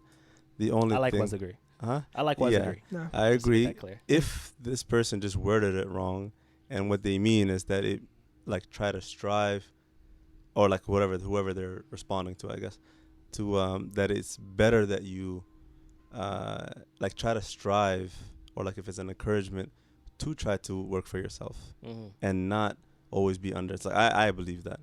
I believe that if you can do it, if you can start a business, if you can, that is actually the best case scenario. This is kind of like what you're saying is kind of like how I first understood it, which is I want to get more clarity on. So telling the youth that working a job is for slaves is toxic. This sentence right here, I was wondering who exactly was saying that working under someone makes you a slave. Exactly. And do they mean exactly that you're abid, yani you're a slave? Yeah, I don't think because they mean when growing up in the West, especially in America, I'm not sure how it's in the UK. Yeah. I think Toronto probably was the same. Yeah. We used to grow up and we'd be like, man, I'm slaving it today. Yeah. You know, they Yeah, get yeah. like meaning like They you're had me working slaving. under someone and you're Yeah. working long Yeah, hours. yeah, Like yeah. you have a boss to tend to. Exactly. You can't go and pray Jummah on your own. Exactly, Your exactly. business. You have to ask for off. Exactly. Eid, you have to ask for off. You Yeah. have somebody, a superior, you have Yeah. to look for it, which is obviously mostly kufar in this situation. Yeah. It's not Muslims, you know, like the situation with Musa and Shu'aib, where you're working Mhm. under a Muslim, Yeah. a righteous individual, a prophet. Yeah. So yeah. that's different. It's different. Now, if somebody is saying, it needs to be, the terminology needs to be explained. Yeah. If somebody is saying you're actually a slave, then I don't think nobody's saying that. You're not on a Yeah. plantation. You're not. Yeah, exactly. You're not chained up. You're not Exactly. working for someone. Okay. Exactly. However, you are limited. You're limited, restricted. Restricted. Yes. In my experience back in the States, like I had to, I mean, my job in the hospital was the most open. I could kind of like play around best because I worked for an agency. Anything else though, Jummah, you Yeah. gotta make sure you ask. Yeah. Which some people still Well, struggle no, with getting yeah. off for Yeah. Jummah. Yeah. Prayers, difficult. We even talked Yeah. about it before when prayer time at Yeah. work Yeah. and stuff. You gotta it's hard. gotta maneuver. Exactly. Eid, Yeah. different things for family might come up, Family, whatever the case may yeah. be. I'm not going to say you're a slave, obviously, Yeah. but it You are resembles you being That's under somebody who's a superior. Yeah. And if a person is saying it from that angle, meaning, yani, you're very restricted, get your own, Yeah. try to be an entrepreneur, try to get some more But stuff. even, This is sorry, Jay. but even Yeah. that's wrong. Mm. Even What's I mean, wrong? What's wrong? Exactly. what's wrong with that statement? I don't know the exact wording of the statement that's being quoted here, yes. But working a job is for slaves, even if that person means you're restricted. In a sense, the problem with this statement, it is too general. That's That's what number I one. was trying to say. That's what I was trying to Yeah. say. And It's also- a very general statement. What is understood by this? What he's Yeah. trying No, to say. it being general is the problem itself. That's what I'm saying. Because the yeah. issue is, it gives you the impression. This is the impression I've got the moment I read this. Is that working for someone, you're degrading yourself. I'm not. I could be working a job, but Yeah, I got that's a lot wrong. of money. Yeah. I could be working a job, but I'm very flexible. Doctors have Yeah. people they have to go back to. Doctors, Exactly. they work for Lawyers have someone. people they Yeah. have to go back to. So This- that's the impression I get from the statement is working for someone, you're degrading yourself. But this is the You're problem. better than this. But this is my thought. This is why I think that's not intended. Me too. When somebody Because says, who can I don't say know, that? but because that's- nobody says that. Yeah. Everybody works for somebody to a certain degree, Yeah. for the most part. For the most part. Yeah. I mean, so when you say, so is it intended the way I understood growing up, like culturally, meaning like you're slaving, you're working Yeah, hard, we use you that, have yeah, we somebody use like a that. boss you got to go back to, you I got don't know. to. Allah, Or long that's- hours. That's not the rough impression job. from reading that. That's Yeah. not the impression that I would get. That's what I'm saying. Maybe you guys don't use that terminology. Yeah, in the UK. we have the Yeah. same That's what I'm saying. terminology. Yeah, I yeah. don't know. That's exactly why I wanted to wait It until the actually might podcast to bring it up depend. to you, because I wanted to see Yeah. what you might have thought about it. Yeah. Because No, for me, that's the impression I get from this statement is, if you work for someone, you're degrading yourself. You're better than this. Why would you do this to yourself? When I see it as looking at the situation was bad for sometimes, akhi, sorry, but sometimes working for someone is much more liberating than working for yourself. Me personally, I'll tell you how. For me, I absolutely hate working for people, right? And I've been like that I think that's from most a very people. young age. I mean, Most even the people. prophets, most of them had their own jobs. They were Yeah. either looking after the sheep, they were doing tijara, Yeah. even the companions. Yeah. When the companion would come to Medina and he was getting offered, I think it was Abu Sālih Ilyās Aidarūs, he was getting offered, you can work in the fields with me, get these things, and also I have one of my wives that you can have. Yeah. He said, dullani ala suq. Yeah, Show me where the Alhamdulillah, suq is. Alhamdulillah, yeah, Khalas, I'm going to go get my own money. I'm going to be get my own tijara. Absolutely, people are different. So for me, on a personal level, yes, I'd rather work for myself, and I have been for a very long time, just doing my own thing than clocking in and out. It's not for me. But truth has to be said. It has its benefits. Yeah. The benefits being that whatever you're working on and your responsibilities is restricted to those hours. Outside those hours, you can do whatever you like. You don't need to worry about work. You don't need to worry about emails or messages or whatever. But when you're working for yourself, or when you're doing your own thing, you don't have. It's tough. Yeah. You don't have that. You know, this is work. This is family life. This you don't have that. You're kind of like it can easily overtake you, and instead of being a slave for someone, you could stand up being a slave for the dinar with dunya and running after money. It is a level of fitna. It's a level of it takes over your life, and it could have more effect on your ibadah. So this guy benefits both. That is true until you have people working for you to do that. Yeah. Like when you're just That's overseeing. That's another level. Yeah, that's another level. So it's true in the beginning, most likely you'll start it on your own. Let me ask you this, Muhammad. What job is it that you're going to go home and now you have family life and you can separate? Like you said working as a job, working as a business person, it's much more busy, much more stressful. Yeah. You got to focus, you got to, etc. Then you said so that's the benefit of it of working for somebody is you don't have to really worry about that stuff. Yeah. If it's not the office now let me job, ask for the you, most part, what job? Any job that's not an office job. Like what? You could be a driver. You could be a restaurant worker. You could be whatever. Okay, you're not gonna take any ham at home. Okay, so this proves my point of which I think this is what the person is talking about. Yeah. When you're talking about restricted, restricted. This is where a person says that you might be slaving it, or I don't believe this means that you're a slave. I think what they're trying to say is you resemble somebody who's very restricted. Yeah. And for example, if you're a taxi driver like you said, or working in a restaurant, these are basic jobs that probably minimum wage. Yeah. You're not getting nowhere. Yeah. So not only are you restricted, but you're also living paycheck to paycheck for the most part. For the most part. So I think the person, and I don't know who he's talking about. I don't know who it's referring to, but I'm guessing they're saying, be better than that. Yeah. Don't do this. Yeah. But I don't believe that. I don't believe that is better. I believe it depends on your situation. No, you could have a very comfortable, high-paying job, even as a coder, even if you're a coder as well. That's not that. You can get a lot of money. Coders take their work home now. They take their work home. Yeah, you don't have to. You don't have to. You don't have to. No, you have to. But that's most of the time. You have to. For the most part. Engineers, doctors take their work home. Even nurses take their work home.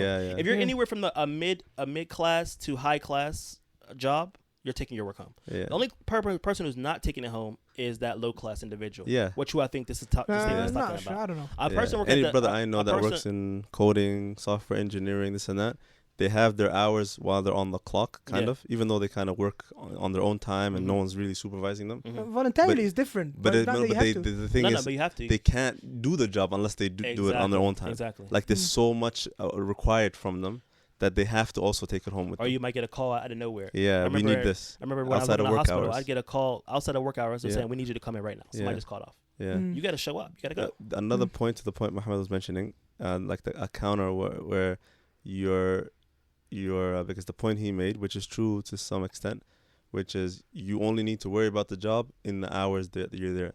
And then the rest of it, you live your life. But you will get restricted from the angle of, like Jum'ah, we said, and this and that. You don't really get to live your life.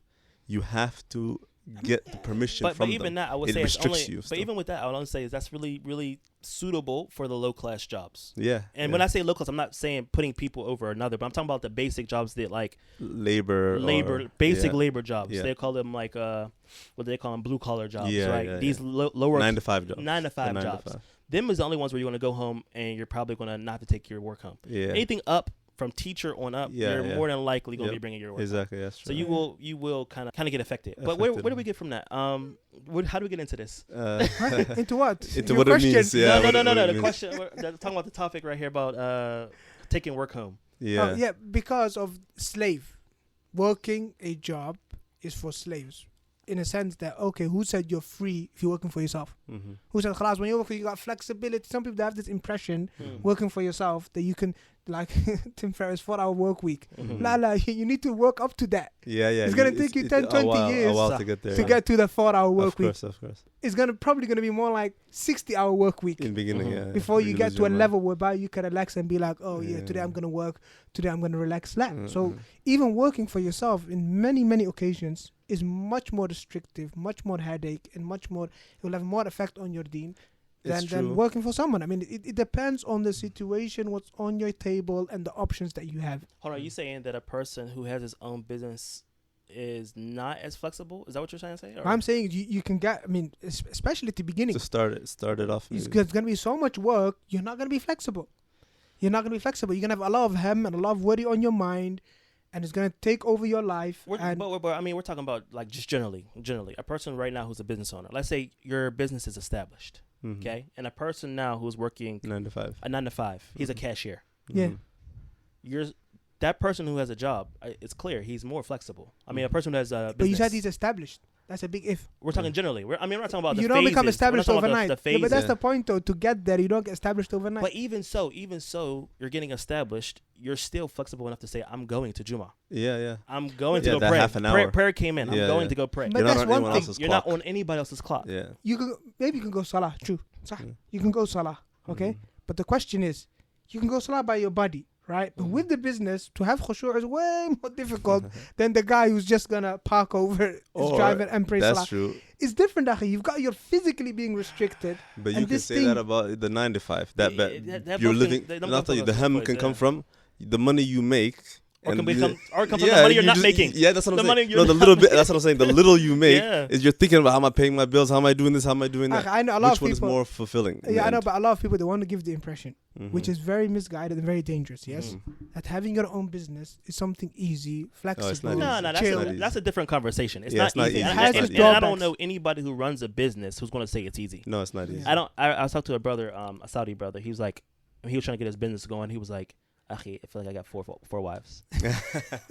And he was just that busy, and it was. And I know Yeah. the brother, like he was working very hard all Mhm. the time. Mhm. No, that's beside the conversation. We know it's going to be difficult. Yeah. I Without see a that as doubt. restriction. Sorry, Without a for doubt. me, that's a level of restriction. To as get well. established, yeah. But we're comparing Getting the a- actual There's things you want to job. do that you We're can't talking do. about having a business and that, not what you get there. Also, We're Muhammad, you're comparing talking the about two one actual particular time period and where somebody is. Who said One so? second, let me finish. It's a phase. Somebody who's working hard, it's that they're in a phase Yeah. to do something and they're just working hard and grinding. I could say right now, Magister is hard, but does that mean I'd rather not have a Magister or not have a PhD or a BA or anything like that?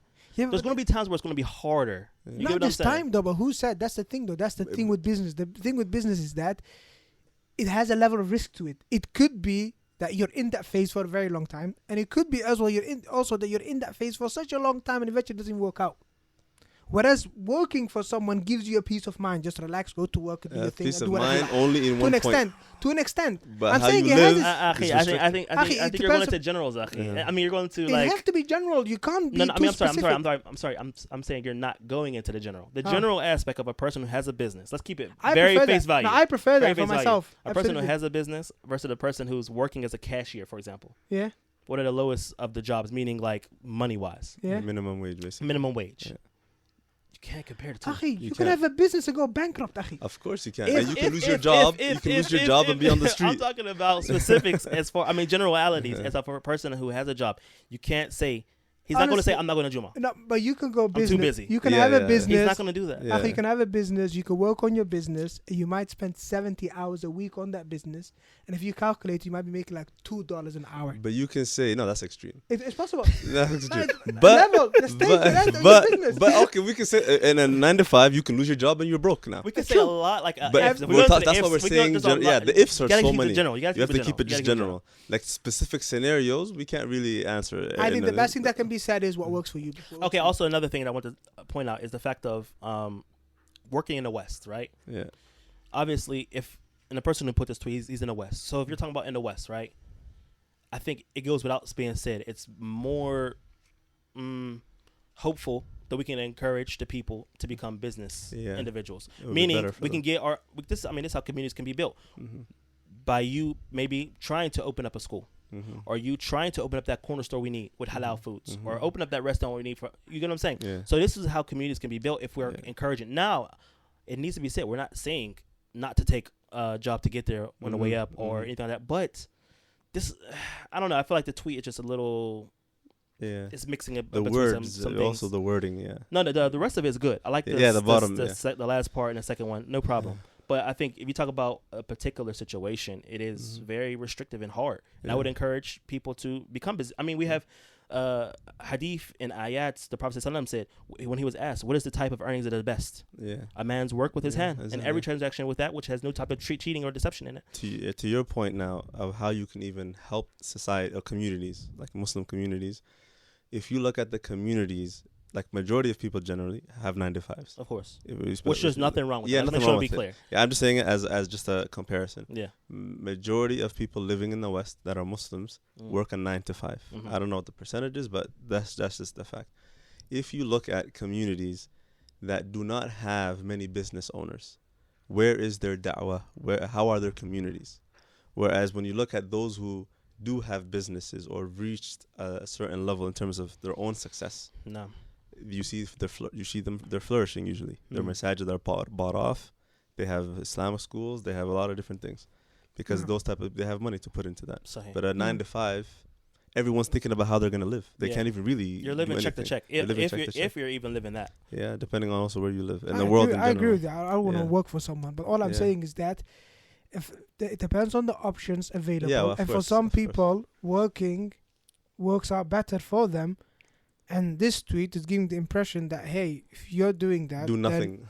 It's you're gonna not work good. for someone, you don't have even to, do anything. Go for Yeah. a business. Feel guilty about yourself working for someone because this is for a slave. Yeah, I think the tweet is off. Yeah. So exactly. So what I want to do in the conversation, and I'm happy I brought it up because we both have we all have different ideas on this. Yeah. And this is why I think this is why I personally don't tweet that much, because I think Twitter is really limited. You can't really express exactly what you're trying to get to in a little bit of words, characters. Yeah. But also, I think the topic needs to have a lot more to it, because it kind of we need to stress the fact that tijara is good in Islam. Whether it's يحث العلماء ويحث الإسلام على تجارة. It's something which is encouraged. The Salaf used to encourage, being. But also, it's also not bad to work that 9-to-5. Of course. Yeah. But if you're going to say, if we're going to say that this is actually happening, where people are saying, I'm not going to work a 9-to-5 because I'm below that. That's below me. Of course, that's wrong. That's wrong. How are you going to live? Exactly. You still need to get some money. You still need to make sure you're taking care of your family, taking care of those around you, and taking care of yourself. I'm not going to work at all. Maybe they don't say no. Maybe they don't say by that. their actions. But they might feel like that about others. Like, could be, look at Miskin working 9-to-5, or somebody. That happens. Somebody might come to marry your daughter, and you might be like, no, I'm not going to marry my daughter to you. You're not a businessman, or you work 9-to-5. Yeah, that happens. I think that's wrong. Of course, that's wrong. That's wrong. Yeah. But I got the impression from the tweet that it was talking about more so like people who are like, nowadays we have a lot of influencers and people who are trying to encourage the youth to get your business, own, get established, get your own, and But don't settle for that 9-to-5. Don't settle. My keyword, settle for it. Meaning, don't take it as, okay, this is me. But meaning, don't strive for anything more. You have to strive and be the best you can be. But you have to acknowledge that business is not for everyone. So again, it's all about even the person you're encouraging actually going to business. You do have to tell them also the truth about the drawbacks of business, 100%, and the effects that he has, and that it's of not course. for everyone. Of course, it's a rough ride. Yes, but and if it doesn't work out, eventually it doesn't work out. 100%. Then make sure you go back to 9-to-5. I remember one thing though. But that also needs to be said about the 9-to-5 as well. True. We need to tell the people, that these don't settle for it. And that's my whole issue. And what I was trying to bring up here. Because it almost, I got that impression when I read it, almost like, settle for it. It's okay. There's no problem. Stay there. This is how the prophets used. This is how Prophet Musa alayhi salam was. That's how I got it, and it's like, that's where I want to talk about it, because it gives that impression where we can. 9-to-5 is good. It's good. Don't worry about it. You're doing okay. Which is, it's okay. Because but we need to tell people. 9-to-5, you see, who's happy actually? I have a 9-to-5. Like some people, yes. If they're working their dream job, no one says, "Man, I'm so happy I have a 9-to-5." Nobody. Everyone wants to strive. They just they're stuck. They're kind of stuck. This is all I can do. When has a 9-to-5 ever been something that somebody wants to seek and stay there? No, it's never. It's never been like that. I remember though. Unless it's your dream job and you think that's it, and then when you get there, you want to do your own thing. Yeah. There's a friend. No, there's a close friend of mine, a brother, and he's always about business. I want to go to business. I want to do my own thing and everything. And he also got recently married. And I remember saying to him, listen, if you want to get into business, right, you need to have a job, yes, that can fund your needs, you and your family, In the meantime, and then pursue the business, yes, as a side thing until it becomes successful, and then give up on the 9 to 5, right? Of course. But don't be like someone who's like, oh no, he's got no money, he's got no work, it's like, okay, I'm gonna start a business. You're gonna get nowhere. Because that business is gonna need time. It's gonna need time to build up and become successful. So you have to have your short term and your long term. Long term business, fine, no problem. But the short term, who's gonna pay your bills? Of course, you have to work. Of course, 100%. And again, I think if I might be wrong, okay. But what I think this is about people who are, again, from these influencers trying to encourage with people getting their own business, and I'm sure that people are saying that as well. Like I'm sure that's why I'm saying when you say slaves, I'm sure that's not what intended, meaning you're actually a slave. You get what I'm saying? Meaning don't settle for it, but you gotta take the steps to get to where you need. I do not even see. Sorry, I don't see any correlation to put those two words in one sentence. Ma'alish. What's that? That's the terminologies. It's the culture. Exactly, and that's why I wanted to ask you on the podcast, because I think it is something culturally, honestly, because growing up we always would say that, but nobody understood it as slang. Nobody ever understood it, meaning like you're a slave on a like you see someone coming from work, construction, man, I was slaving all day. They got me slaving out here. They got me slaving out here. Yeah, that's what we say. So anyway, I just wanted to conclude that topic with just again talking about the ahamiyya of tijara and the ulama encouraging with tijara. And I already mentioned the hadith Amal Rajul biyadayh, the person who takes his from the best of works is a man who works with his hand, and every transaction is free of cheating and deception. Then you also have different ayats that encourages the going out and seeking, and ulama have interpreted mean from the best of them jobs is the tijara. فَإِذَا قُضِيَتِ الصَّلَاةُ فَانْتَشِرُوا فِي الْأَرْضِ وَابْتَغُوا مِنْ فَضْلِ اللَّهِ from Surah Al-Jumu'ah. When the salah is finished, go back into the work, go back into the world and seek out your provisions. And also, generally speaking, from what I've read here, from what the ulama was speaking about when it comes to these ayat, talking about rizq in the fadl of Allah. Generally speaking, it's about tijara, or not tijara, but about you going to getting that rizq that Allah has provided for you. You going and seeking it out. Okay, so working and going to get your own money and trying to be at the best of those, being tijara or being in some type of position of you controlling it is always something good. And that's why I didn't want to be lost just in that topic, meaning that we do still highly encourage with a person trying to be a business person. But if we look at in the context as well, and if we go back in history, the time of Prophet Muhammad and those times, that Aslan was the case in the sense that there wasn't this if you like society whereby you have big corporations who've got like a couple of thousand people on their payroll. Even the guy who goes out to grab some wood and sell it on the market, he's working for himself. The person who's selling food is working for himself. That is kind of like how the society used to work. And now, I mean, in that kind of situation, yes, it used to be that someone might employ someone to do something for him, but I think that was rare compared to what we have this day and age. No, I think it was pretty much the same, because even the hadith, like I mentioned about the companion who came to Medina, he was getting what? He was getting a job offer.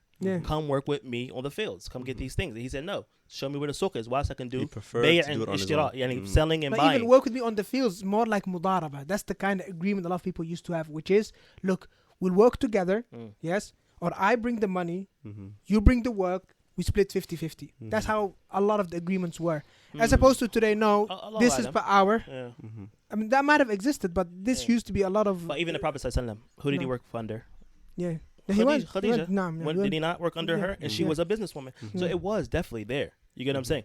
But it was always understood that being in a business or having your own was respectable. Right? And that's the higher goal to be sought after. Even the hadith, you can derive the hadith that says to pay your employee before their sweat dries out. That's proof that there was. No, absolutely, there was. But I mean, it wasn't like the way it is today. Corporations and thousands of people and paychecks. I'm happy I brought it up. This is the first time I brought something kind of like random, surprise. We used to have like questions, me and Muhammad, but I think it kind of died out. So I'm like, okay, how can I bring it back a little bit? No, what I liked about this, Akhi, is we, as generally speaking, as human beings, yes, we see a statement, and we see the person who said it. We can't deny it. The person who said it, the statement is gonna be affected by the person who said it when you look at it. So you kind of like blindly have to judge a statement without knowing who said it. I think there's value in that. You know what I Yeah, mean? there is. Yeah. That's why I was gonna mention, because all of us now, or I think me and you, Abdul Hamid, we kind of understood this term slave similarly because we use it, and Muhammad differently. But I forgot to mention, and what I wanted to mention when you first said it is only if we knew who it was, it would help us know maybe. Yeah. It does make no doubt that who the Maybe person who what says they it, mean, the context usage. makes a difference. Might make Yeah, a difference, absolutely. Yeah. But nevertheless, it's also good sometimes yeah, to not even know. to have a look Yeah. what your take is on it without knowing who said it. Exactly. And Sometimes I it think could be your that's own tweet, it could be your friend's tweet. Yeah. You just forgot. You forgot. Yeah. Exactly. Sahih. Barakallahu feekum. Yeah, alhamdulillah, I think that was nice. Moving to the last topic, I did have some questions from our last podcast, but time is getting kind of the essence now. Abu Sālih, you had did a few talks regarding feminism and the evils of it and how it contradicts Islam and things like this. I personally didn't get an opportunity to listen to it, but I figured, hey, you're coming to Riyadh, let's do a podcast, and then you can help break down some of the things that you already talked about before on this important topic, because obviously it's an important topic, and we know that it contradicts Islam and it contradicts and it hurts the growth of our communities. So maybe you can give us the asl or the maybe you could say a small wrap up of that lecture, because I'm sure it was hours long, right? It was almost 2 hours long. Yeah, that lecture. So now in brief, what I'll try to do in this segment is highlight very important points that the Muslim in general and the Muslim woman in general has to know about this movement, and also how they are harmed, and also for us in general as Muslims, like what are the signs, and what are the signs, what are the slogans and the chants of this movement? What do they tell the Muslim woman that she's going to get from following the principles or the tenets of this movement? And then inshallah, we can just go back and forth with it. Jermaine, I seen you sent some bullet points and things, so I'm just gonna put that on the screen as well. Yeah. So feminism in general, I'll give you I won't give you a quote of anyone specific, but in general, when they define what is feminism, they define it by saying that it's advocacy for women's rights and equality for women. That's a very broad and ambiguous and vague definition, especially when you compare it with what the feminist movement actually does. Yes. And what they actually promote and what they actually convince women, whether it's direct or indirect, and whether it's subtle, and so Islam obviously is not just for women's rights, but for all rights. And there's justice for all, even animals. And so obviously a woman will have rights. The problem that exists for the Muslim woman today and we'll talk about how it's spread and all of that, but the main problem that exists, and why in the lecture that I gave, I mentioned that feminism and its actual beliefs, the beliefs in it, is actually secularism in the end, meaning godlessness. Because what it tells you is that to achieve these rights, or where they even derive what the rights of women are, it does not go back to the Quran and Sunnah. It goes back to man-made laws, or in this case, woman-made laws. So it's telling women that these are your rights, but at times they're not the rights that Allah gave her, or Allah and His Messenger mentioned. So the source for feminism is actually liberalism, and they do not want any governing, any religion to govern these rights. Okay. Or any whether that's not just Islam, even if Christianity, whatever it is, they don't want any type of religion or God or anything telling a woman what her rights are and what her duties are, or anything, or what her role is as a woman. So that shows you that the actual asl is kufr. The actual asl, what it goes back to, is actually disbelief. So the Muslim woman in general now, in our time, isn't seeking kufr. She doesn't know that. She's seeking rights for herself and equality for herself and things like that. And especially when they're in the West, where this stuff is mostly promoted, you can kind of get lost if you're a Muslim woman who grew up in the West or born in the West, and that is all you're hearing, because that is where the oppression of the woman, what they tell us when it originated, the feminist movement or feminism, is that women, do not get paid. So the wage, between men and women is not equal, and these type of things. So there's always this advocacy and campaigning for rights and women's rights and these things. So the Muslim woman who's in this society gets caught up in all of that and also is trying to seek it. Now, though, the wave is... Meaning seeking some type of rights. Yeah, some type of rights, some sort of equality, like what she's putting forth, that she gets what she's owed, what she's deserved. Not going back to the Sharia. Exactly, you're not going back to the Sharia. So basically, there's nothing wrong with standing up for women's rights. Nothing at all. But the question is, what are women's rights? Exactly, yeah, exactly. I think that's where it comes down to. That's what it is. So, and then where do they get their rights from? So what are they, of course? Yeah. And then what's the source? What tells a Muslim woman today, these are your rights, these are your duties, this is your role as a human being, as a woman. The feminist movement also likewise with liberalism and secularism and these things that don't want anything to do with religion to govern how society should function.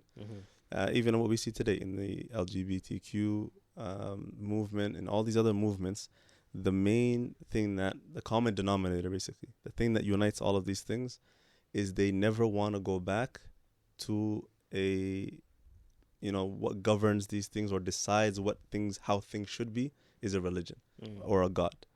Meaning us as Muslims, we know that we submit to the commandments of Allah. So the commands of Allah. This is right, this is wrong. This is permissible, this is impermissible. You're saying it's built upon an atheistic type of approach, which is it's separating secularism. Secularism. Atheism is the same thing. Separating religion from state. Yeah. So the thing as a Muslim that governs how we function, how every aspect of life functions, the marriage, government itself, the role of a man, the role of a woman, the relationship and their rights and their duties, all these things. Is our religion. We go back to our religion for all of these things. So there's no difference when it comes to women's rights. As a Muslim, that's your belief. Yeah. But even for them, if we look at it, because I always tell the people that when you find people in the West advocating for certain causes or the way they see things, you have to look at it in light of their situation. Yes. And don't equate that between us as Muslims. Let me give you an example. When the liberal or the non-Muslim, the kafir, when they talk about, for example, the religion being modernized for the 21st century, they're looking at it from a perspective of a religion that they have changed, the Bible. They don't have a book that is being preserved for 1400 years. Exactly. They want to make sure that their religion is modern for these days because a man-made religion. It has changed. And I agree with them. Yes, you want to modernize Christianity this century and next century. I agree with you. Do that because the guy who wrote your Bible in the 1500s doesn't know what's happening today. But you can't come with that perspective to Islam now. Islam is a preserved religion. Yes. Allah subhanahu wa ta'ala is the knower of the unseen. He knows what is suitable now, and He knows what is suitable till the end of time. Same thing when it comes to this. When you look at these people that are standing up for women's rights and these sort of things, and like you said, they would never want to go back to a situation whereby these things are governed by religion. It's because they're looking at what Christianity and the Christian state has done and their crimes. And how they used to be oppressed in the name of the Bible, they're looking at that. They don't want to go back to that. Okay? But now this is not the same perspective for us as Muslims. For us as Muslims, we are proud to go back to the Quran and Sunnah and judge one another by the Quran and Sunnah because the religion that is built upon justice. So do not look at things through their lens. I think that's really the biggest takeaway. That's what it is. And in reality, I did the lecture on liberalism, another lecture other than the feminism one, and I mentioned this point, that the state of the Muslims today, and this is actually, it leads to why feminism, and that'll be a point later, but why has it actually been successful in convincing the Muslim woman to follow this way, and that this is how you're going to get your rights, and this is what you should follow and what you should believe. Your success and your happiness is in this movement. it's because the asl is that just like in the time of the French Revolution and that state, the Christian state, what they did to so they oppressed them with the Bible. And so they caused atheism and secularism to come up. People who fought against the church to get rid of it because there was oppression in there. Now, Muslim women are convinced that they're oppressed. They're convinced that their religion is oppressing them.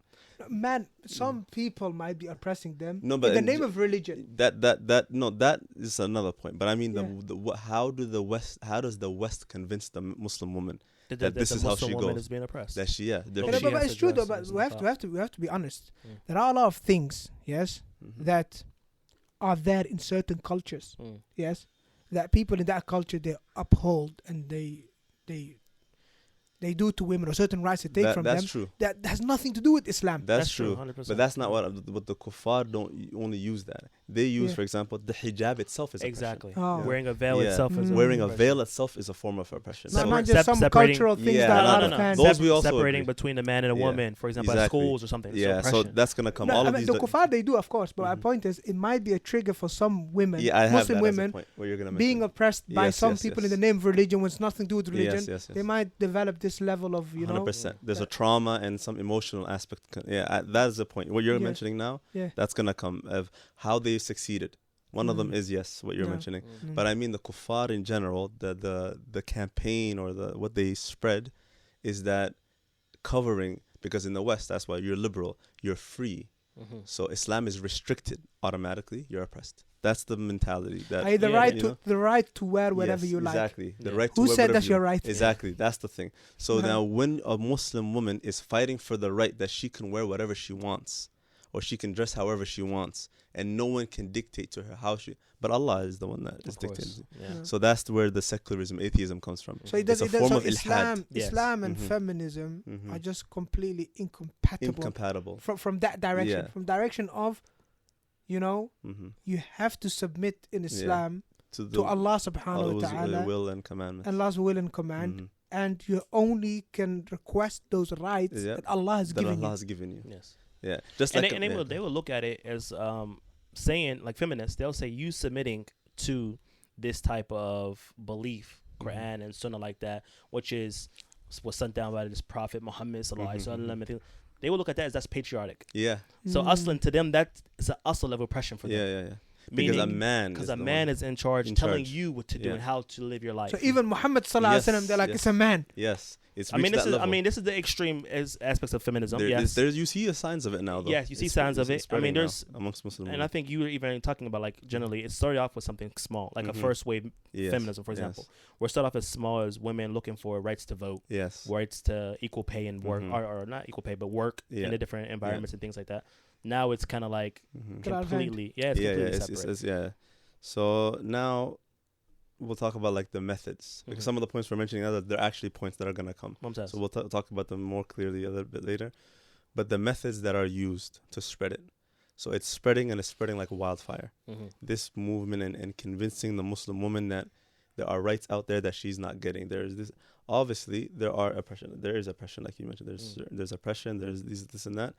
But the context of where feminists are, where they originate from, is the West. It's the Western world, and this is what they convince you when they teach you about the origins of feminism, is that it started in the West, where in America and things like that, women could not even vote. She was not even considered a human being. She was not equal to a man, even by definition, in the West. Yeah, you belong to your husband. To your husband. You're like property almost. Exactly. You take your husband's last name. So you lose your family name. Your identity. Islam does not have that. Exactly. Islam does not have that, subhanAllah. So a woman is a woman in her, and from the beginning of time. It's not something we made up 100 years ago, but it's always been like that. A woman keeps her lineage and keeps her name. So it's not even permissible, actually, Islamically, for her to do that. Exactly. Let alone, it's not even a choice. It's not allowed for her to leave her, and this, drop her father. Just to intercede, this type of oppression was happening to women has been happening for years. And this is why Islam came with the rights of the woman. Exactly. To help establish that. From before Islam. Before the Prophet came. Exactly. To establish the rights of the woman and establish her place in her mechanic. Right, to inherit. Yeah. Exactly. Inheritance rights before. One thing people don't know is today, one of the angles that Orientalists and secularists and these people, the enemies of Islam, that they try to use to convince women is convince her that she's oppressed, and she just like in the West, even your religion doesn't fulfill your rights, because they took it a step further. Now they're clever. These people study and they want to basically from within misguide the people. So in the West, a woman doesn't have equal pay, equal this, equal that. But even in your religion, you don't have equal inheritance. They try to get her from that angle. But with a woman, if that's all she knows about her religion, wait a minute, I get half.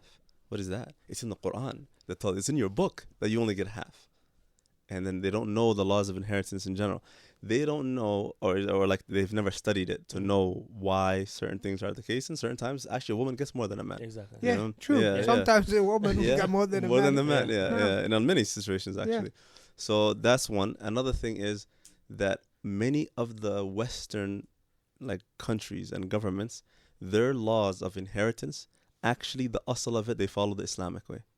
A lot of people don't know that the foundation of even how they give certain things, even the will and certain things, they don't follow the actual rules of quarter and 1/8 and one. They don't do that, but the general way of giving inheritance and fulfilling wills, they actually took it from the Muslims. No. So if these people were sincere or honest, I should say, if they were truly honest in telling you, if they were actually want good for you, so they're trying to protect you from your own religion, and tell you that you're being oppressed, why would they follow then? Why would they use our actual religion for their inheritance? Protects you from your own religion. Yeah, imagine that. That's what they want to convince the Muslim woman. Subhanallah. They want to take away from her the most valuable thing from her. And they don't. A lot of women, inshallah, Muslim women have to understand, why would the West want good for you? What is it that? Why would they want good for you? You have to think that way. And it's a lot of things. A lot of stuff is connected to a lot of different things.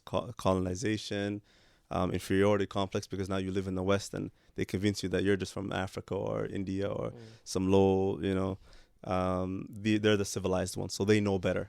You came from a place where women don't even know anything, and so you see a lot of women, especially our community. Well, it could be in all communities, but I know my community, best, where a lot of sisters have this hatred for their culture now, and it could be from actual oppression, from men in the culture and this and that. But then that's why they become susceptible to these calls. It's easier for them to follow it now because this person is telling you something that you actually experienced. Right away you connect, you follow it.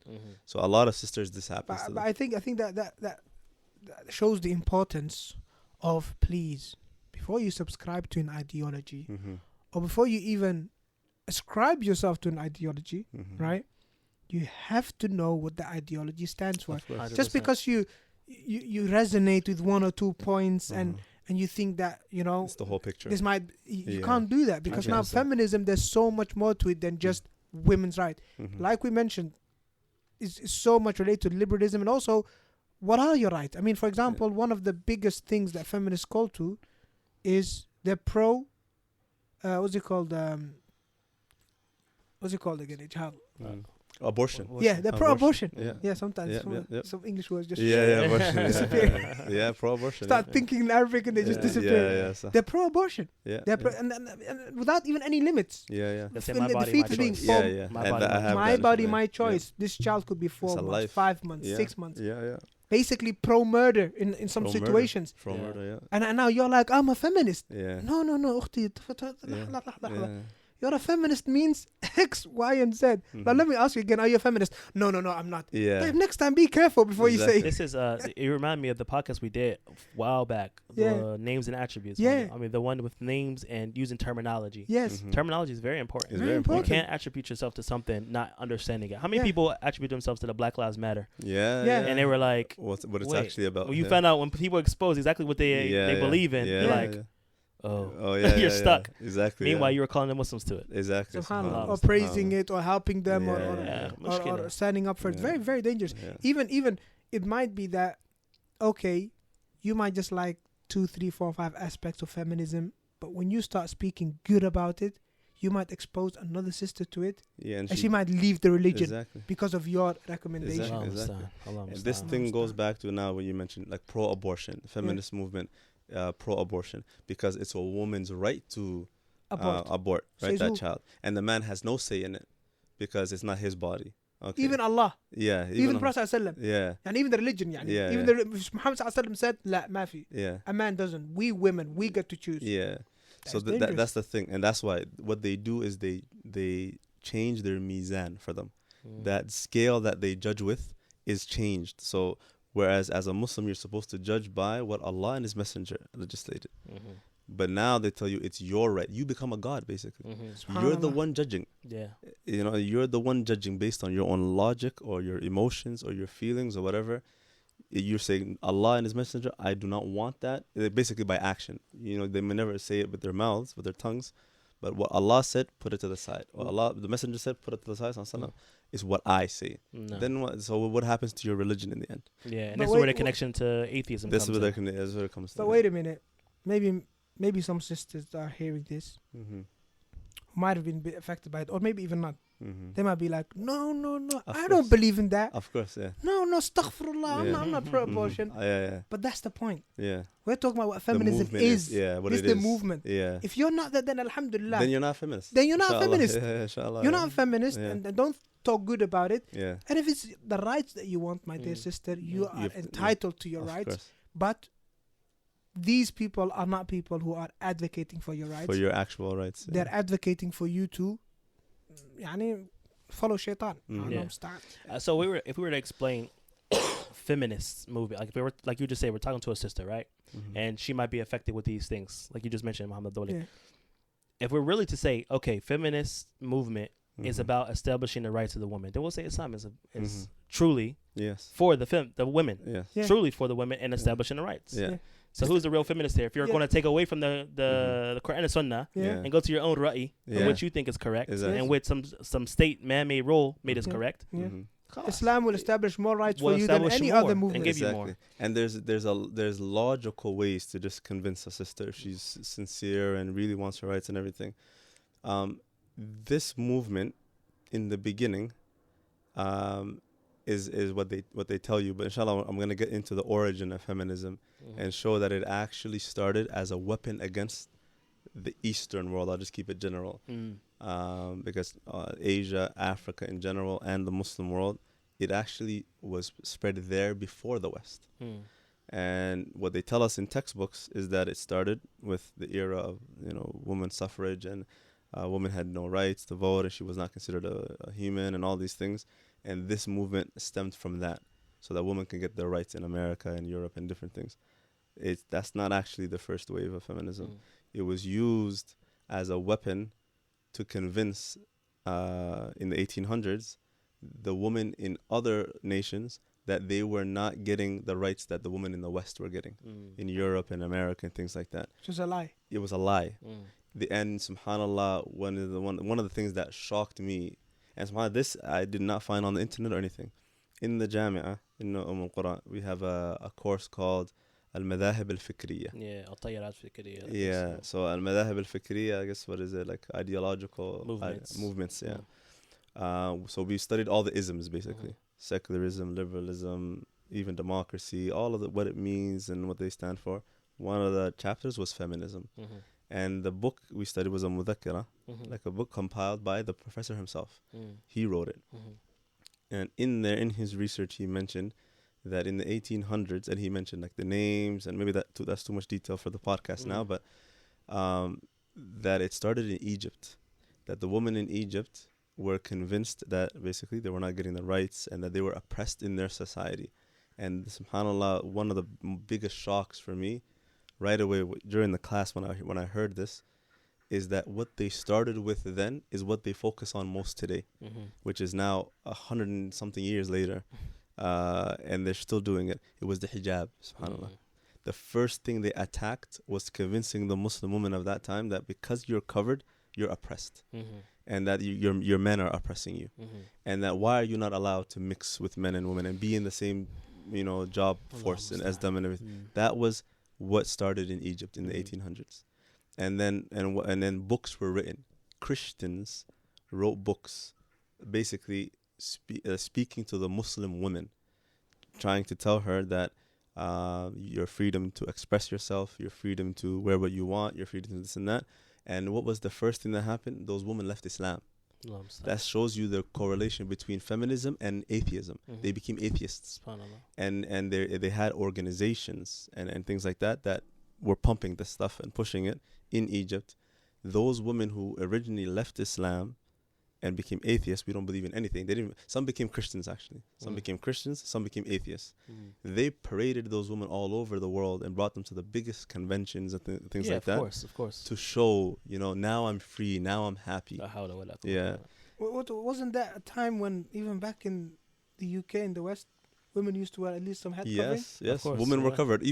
And that's the thing, subhanAllah. Yeah. And it was mentioned, subhanAllah, you mentioned that, subhanAllah, that in the book it mentions that even their women, like especially their elites, like if you see Dutch and women completely covered, even more than niqab. So men did not know who their wives were. Like other men did not know this is so-and-so's wife or this. They didn't know. That's how it was. I even saw a clip recently of women in the 60s in the UK. It was a short clip, it was black and white. Yeah, it was like an interviewer in the street asking a group of women, would you ever wear, what type of woman wears a short skirt? These are Christian white women. You saw that? They're only like a skimpy woman, only like a prostitute would ever wear. Everybody understood the person who dressed like this was a prostitute. You're this way. Yeah. You're associating yourself with that. Yeah. That's subhanAllah. And that was the society. That tells you then that was the whole world at that time. Like a woman being clothed and covered. That was the general thing worldwide. It was not even just Islam, but the kuffar now, liberalists, atheists, these movements, they try to convince the Muslim women because they're the ones still preserved. They're the only ones still remaining preserved compared to others, like Christians, So what happened in that time, the 1800s, was those women left Islam, they became atheists, which shows you that it's connected. That because you have to disbelieve if you want to follow feminist movement 100%. It's things that you can no longer believe that Allah and His Messenger are the legislators. You can no longer. So that's how they convinced them and misguided them. And they became the figureheads and the promoters of this thing in Egypt. And they convinced a lot of women of this stuff. And that's why in Egypt up until today we see that a lot of liberalism and freedom and I have the choice and this and that. In their society, and it spread to the rest of the Muslim world. So it originally started there. Then came, the woman wages and voting. When you say originally started, you mean it started in the Muslim lands? Lands first. They instilled it. They instilled it. They instilled it there and spread it there. And that's a tactic of the colonialists. They want to destroy from within first, so they can take over. After that, colonization happened all over Africa. So this started in Africa and in Asia and the Muslim lands. It spread there first. So that's the actual origin. So that's one of the biggest hoaxes or deceptions that they teach us, which is on purpose. In textbooks, if you ever learned it in high school and this and that feminism, they talk about it in a glorified way and in a praiseworthy way. That it was nothing but fighting for the woman's rights. That's all it was. There was nothing evil behind it or anything. And they started from the time in America or besides the fact that they really wanted the women to get out and pay more taxes. Exactly. Yeah. They needed more money because the men were going to war and things like this. Exactly.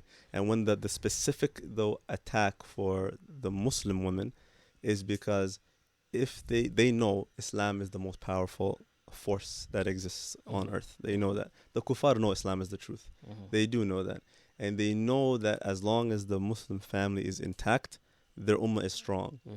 And they know that the pillar of the family is the woman, of course, is the mother. So if she becomes corrupted, the family becomes corrupted and the society becomes corrupted and the ummah becomes corrupted. They know these steps. So they start with the woman. They don't start with the man. They start with the woman because she's the foundation. She's the madrasa. She's the school for the children. She's the one who's teaching your children. If she becomes corrupt, your children become corrupt. And that's it. The whole future generation becomes corrupt. So they start with there. They start there. The methods that are used to spread. They use social media, of course, probably the biggest method that they use. They also use entertainment. And entertainment meaning music, movies, television shows, sports, comedy. You'll see today And they think that this is woman empowerment. This is the falsehood that they tell them. That today, for example, in the hip-hop culture, the best rappers are females. This is not woman empowerment. This is the part of the goal. They're showing that women are the same as men, just as good, just as whatever. Even the biggest, actors or actresses or movie stars or whatever, it's like a wave of putting women at the forefront, as if they're doing something good for them. In reality, that type of liberation is not what actually brings women success. If you look at all of those women, either in and out of marriages, divorces, never married, never in any relationship, no children, they're miserable and they die alone in the end. So if that was the way of following, they have millions of dollars, yes, they're not happy. Those type of women never can keep a man in the end of the day. Like they have, if it was true that this path to follow, meaning be naked all over social media, seek money and this and that, if this was actual freedom and liberation and happiness for the woman, how come those type of women, their men still cheat on them, their men still do whatever they want, they're miserable, you see them crying all over social media all the time, they're not happy. So but that should have brought them happiness. I think they call it the sexual liberalization, right? Exactly. Meaning the woman being able to be in charge of her own body and show herself as she pleases and use herself as she pleases. And they can convince you that is actual freedom. But what about actually, like anything that's valuable in any other aspect of life, you protect it. You don't expose it to the world. I remember Muhammad Ali one time was on a interview. They were interviewing him one time, the boxer. And he was asked about that, like your woman cover and this and that. He said, if you had a diamond, the most expensive diamond, he said, what would you do with that diamond? Would you show the whole world and run around just holding it in your hand? Yeah. Of course, they're going to rob you. Someone's going to take it from you. You would put it in the most expensive place or in a safe somewhere and hide it from the world. You might not even tell people you have it. He said, I think I heard another one about I think he might have said something else about like candy or something like that, right? It was in a wrapper. Oh, yes. Throw it on the floor. Exactly. Step on it, move it out on the floor. Exactly. You still would want to eat that candy, right? You still want that candy. Yeah. Now take it out the wrapper, throw it on the floor, put it in dirt and stuff. Exactly. Would you still like it? So the value, anything valuable, you protect and you cover and you hide, you preserve, and you conceal. But for the woman, for some reason, so if the West wanted, good for you, why would they expose you and parade you and if you're valuable? Not just expose you. The Take West, advantage. I mean, it's just one of the most craziest things in the world that no woman can disagree. Yes, doesn't matter if you're feminist, you're not, whatever. You can't disagree that in the West, the woman's body is treated like an object. It's an object. Of course. It's used to sell chocolate. Exactly. Let alone anything else. Exactly. Okay, everybody knows that. Everybody knows that. Everybody knows that in the West, a woman's worth comes from the way she looks, the amount of makeup she's wearing. Okay, in the West, I mean, as a matter of fact, a lot of women now they're actually trying to go against that by the whole body shaming, whatever. Now they're waking up, yes, to this whole the dangers of being judged for the way you look, right? But this has been like that in the West for a very long time. It continues to be like that. But that's actually some of the same methodology though. With the body shaming, what they're trying to say only is the weight. Yeah, what they're trying to say is because she looks really nice doesn't mean I'm not as good as well. It shouldn't be the same way. Meaning, they only use it for that. They still say like you should market me and still like use me as an object and things. Oh, but even we're on the obese. same. Yeah, but we're on the same level. So just because she looks nice doesn't mean that she's the better. You know what I'm saying? That's the angle for the trying to tell you, forget the eyes, forget your eyes.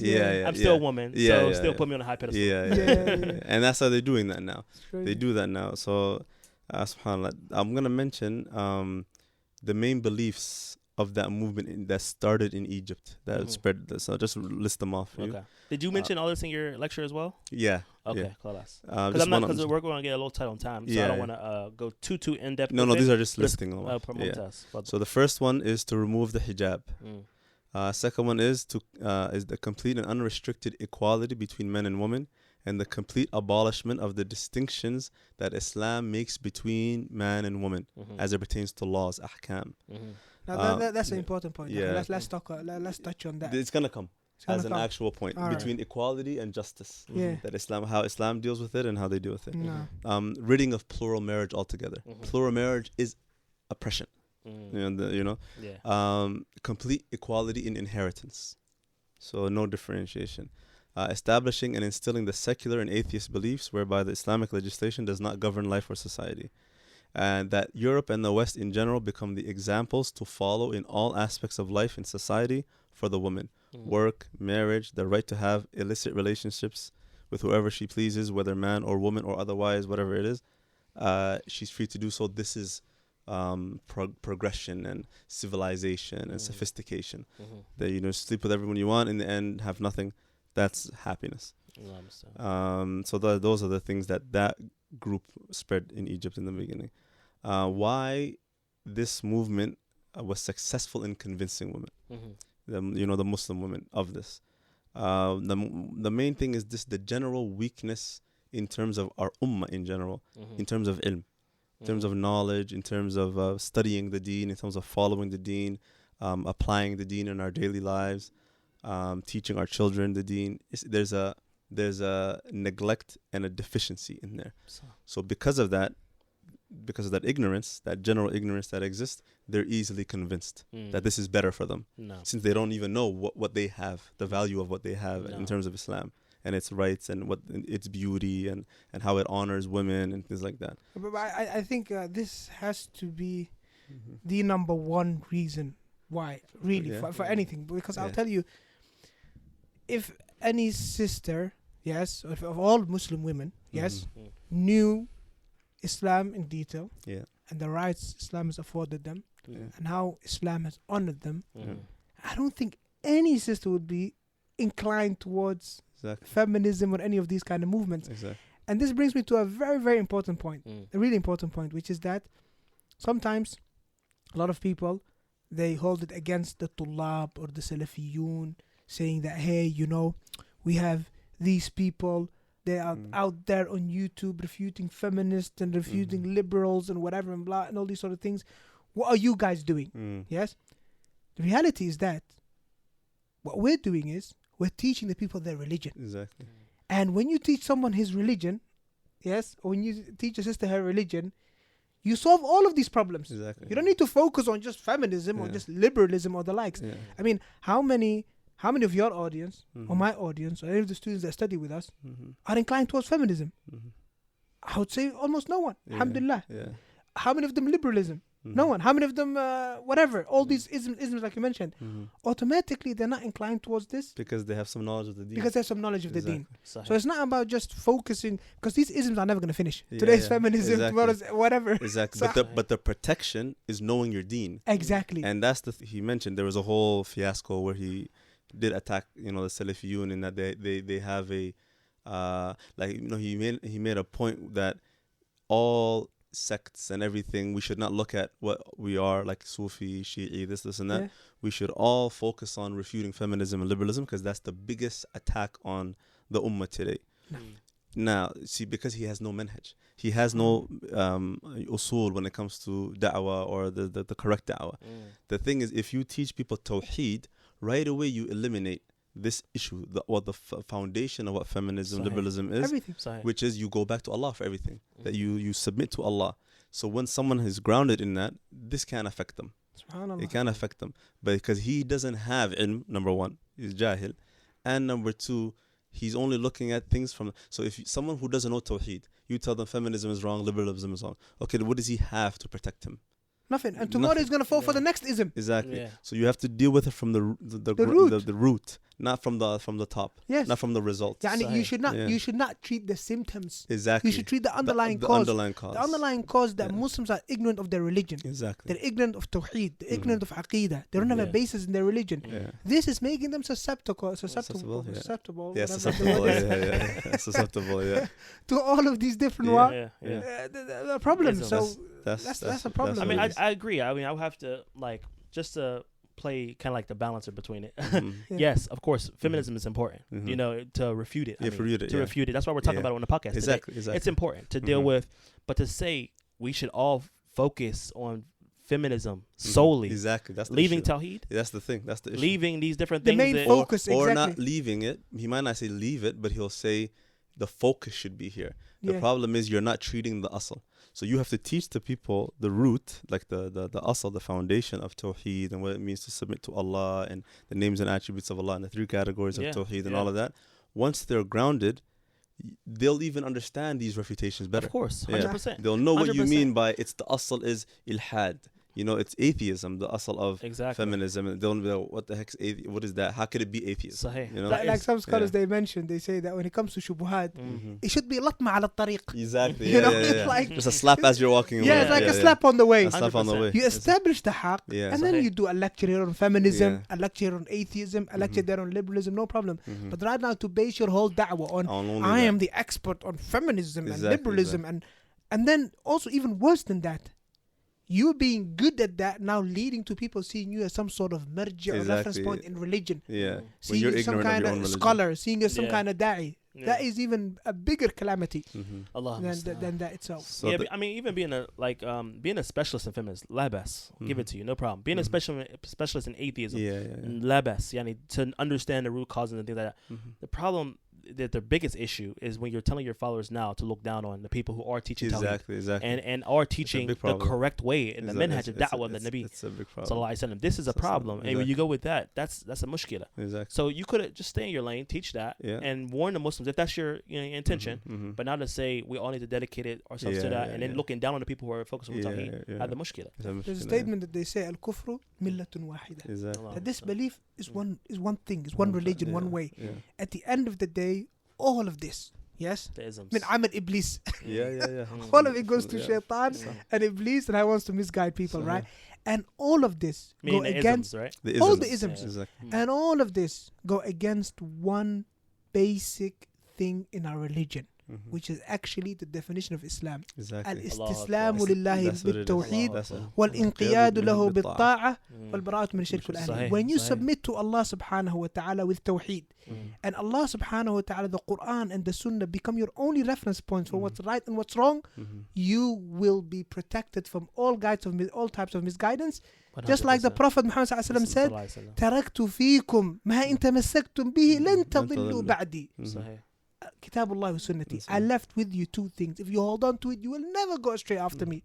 The book of Allah and my sunnah. What you as a da'i, what's upon you is to expose and teach the people, expose them to the Quran and the sunnah, and the Prophet has promised that those people will not be misguided.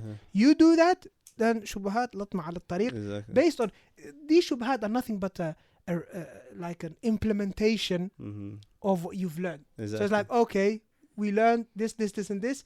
Okay, look at these people where they went wrong. Exactly. That's what it's because of this. That's what it is. Exactly. Just an example. And all of them are trying to actually attack an aspect of Islam, an aspect of your belief.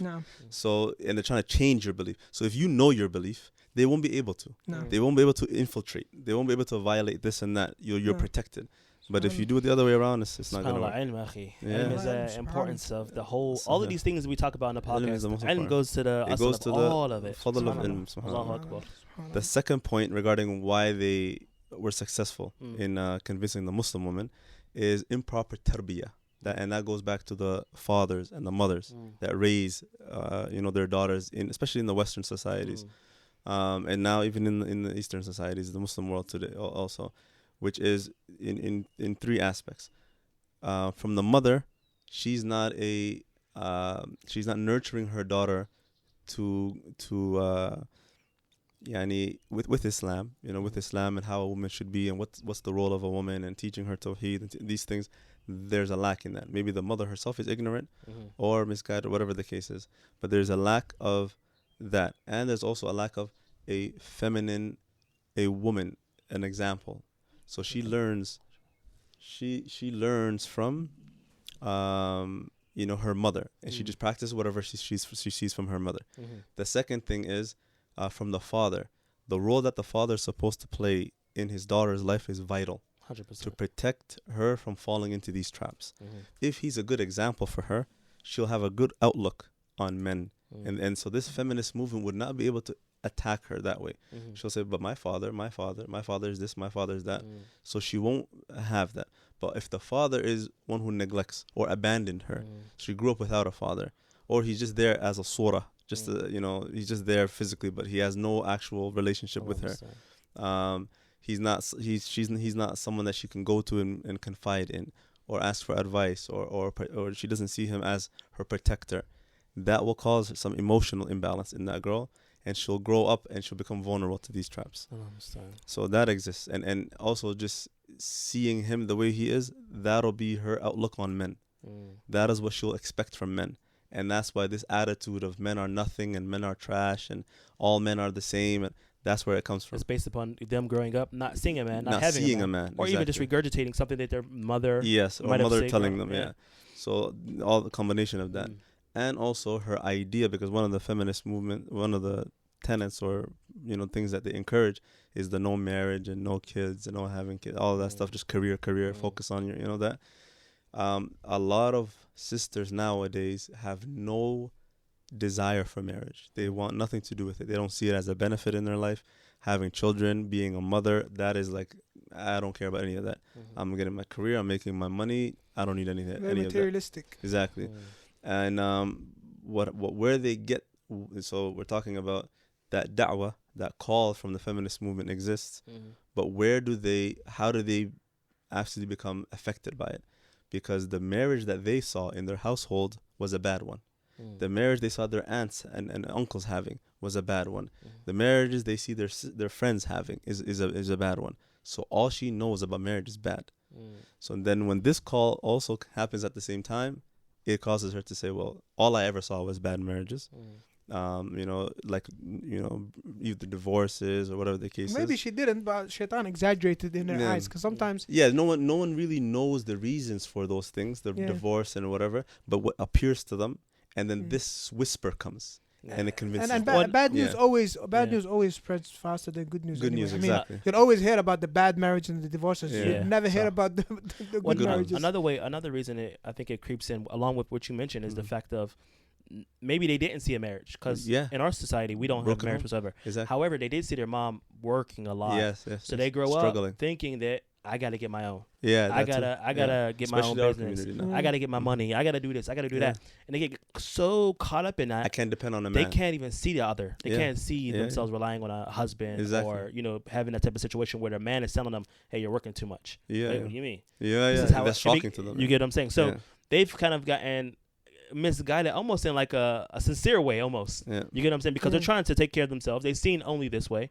but then they went to ghulu with it because now this is their only way. And they can't see another way. Another one is glorification of the Western culture, which causes an inferiority complex, that they don't see a value in their way of life. And they think that whatever the West has to offer is better. And that's a psychological, this ideological warfare. That's a game that the West plays and convinces them, and through the education system, through universities, through, now I have a degree, I have a master's, I have a PhD, I've reached the top as a woman. They convince them this is the ultimate happiness and success in life.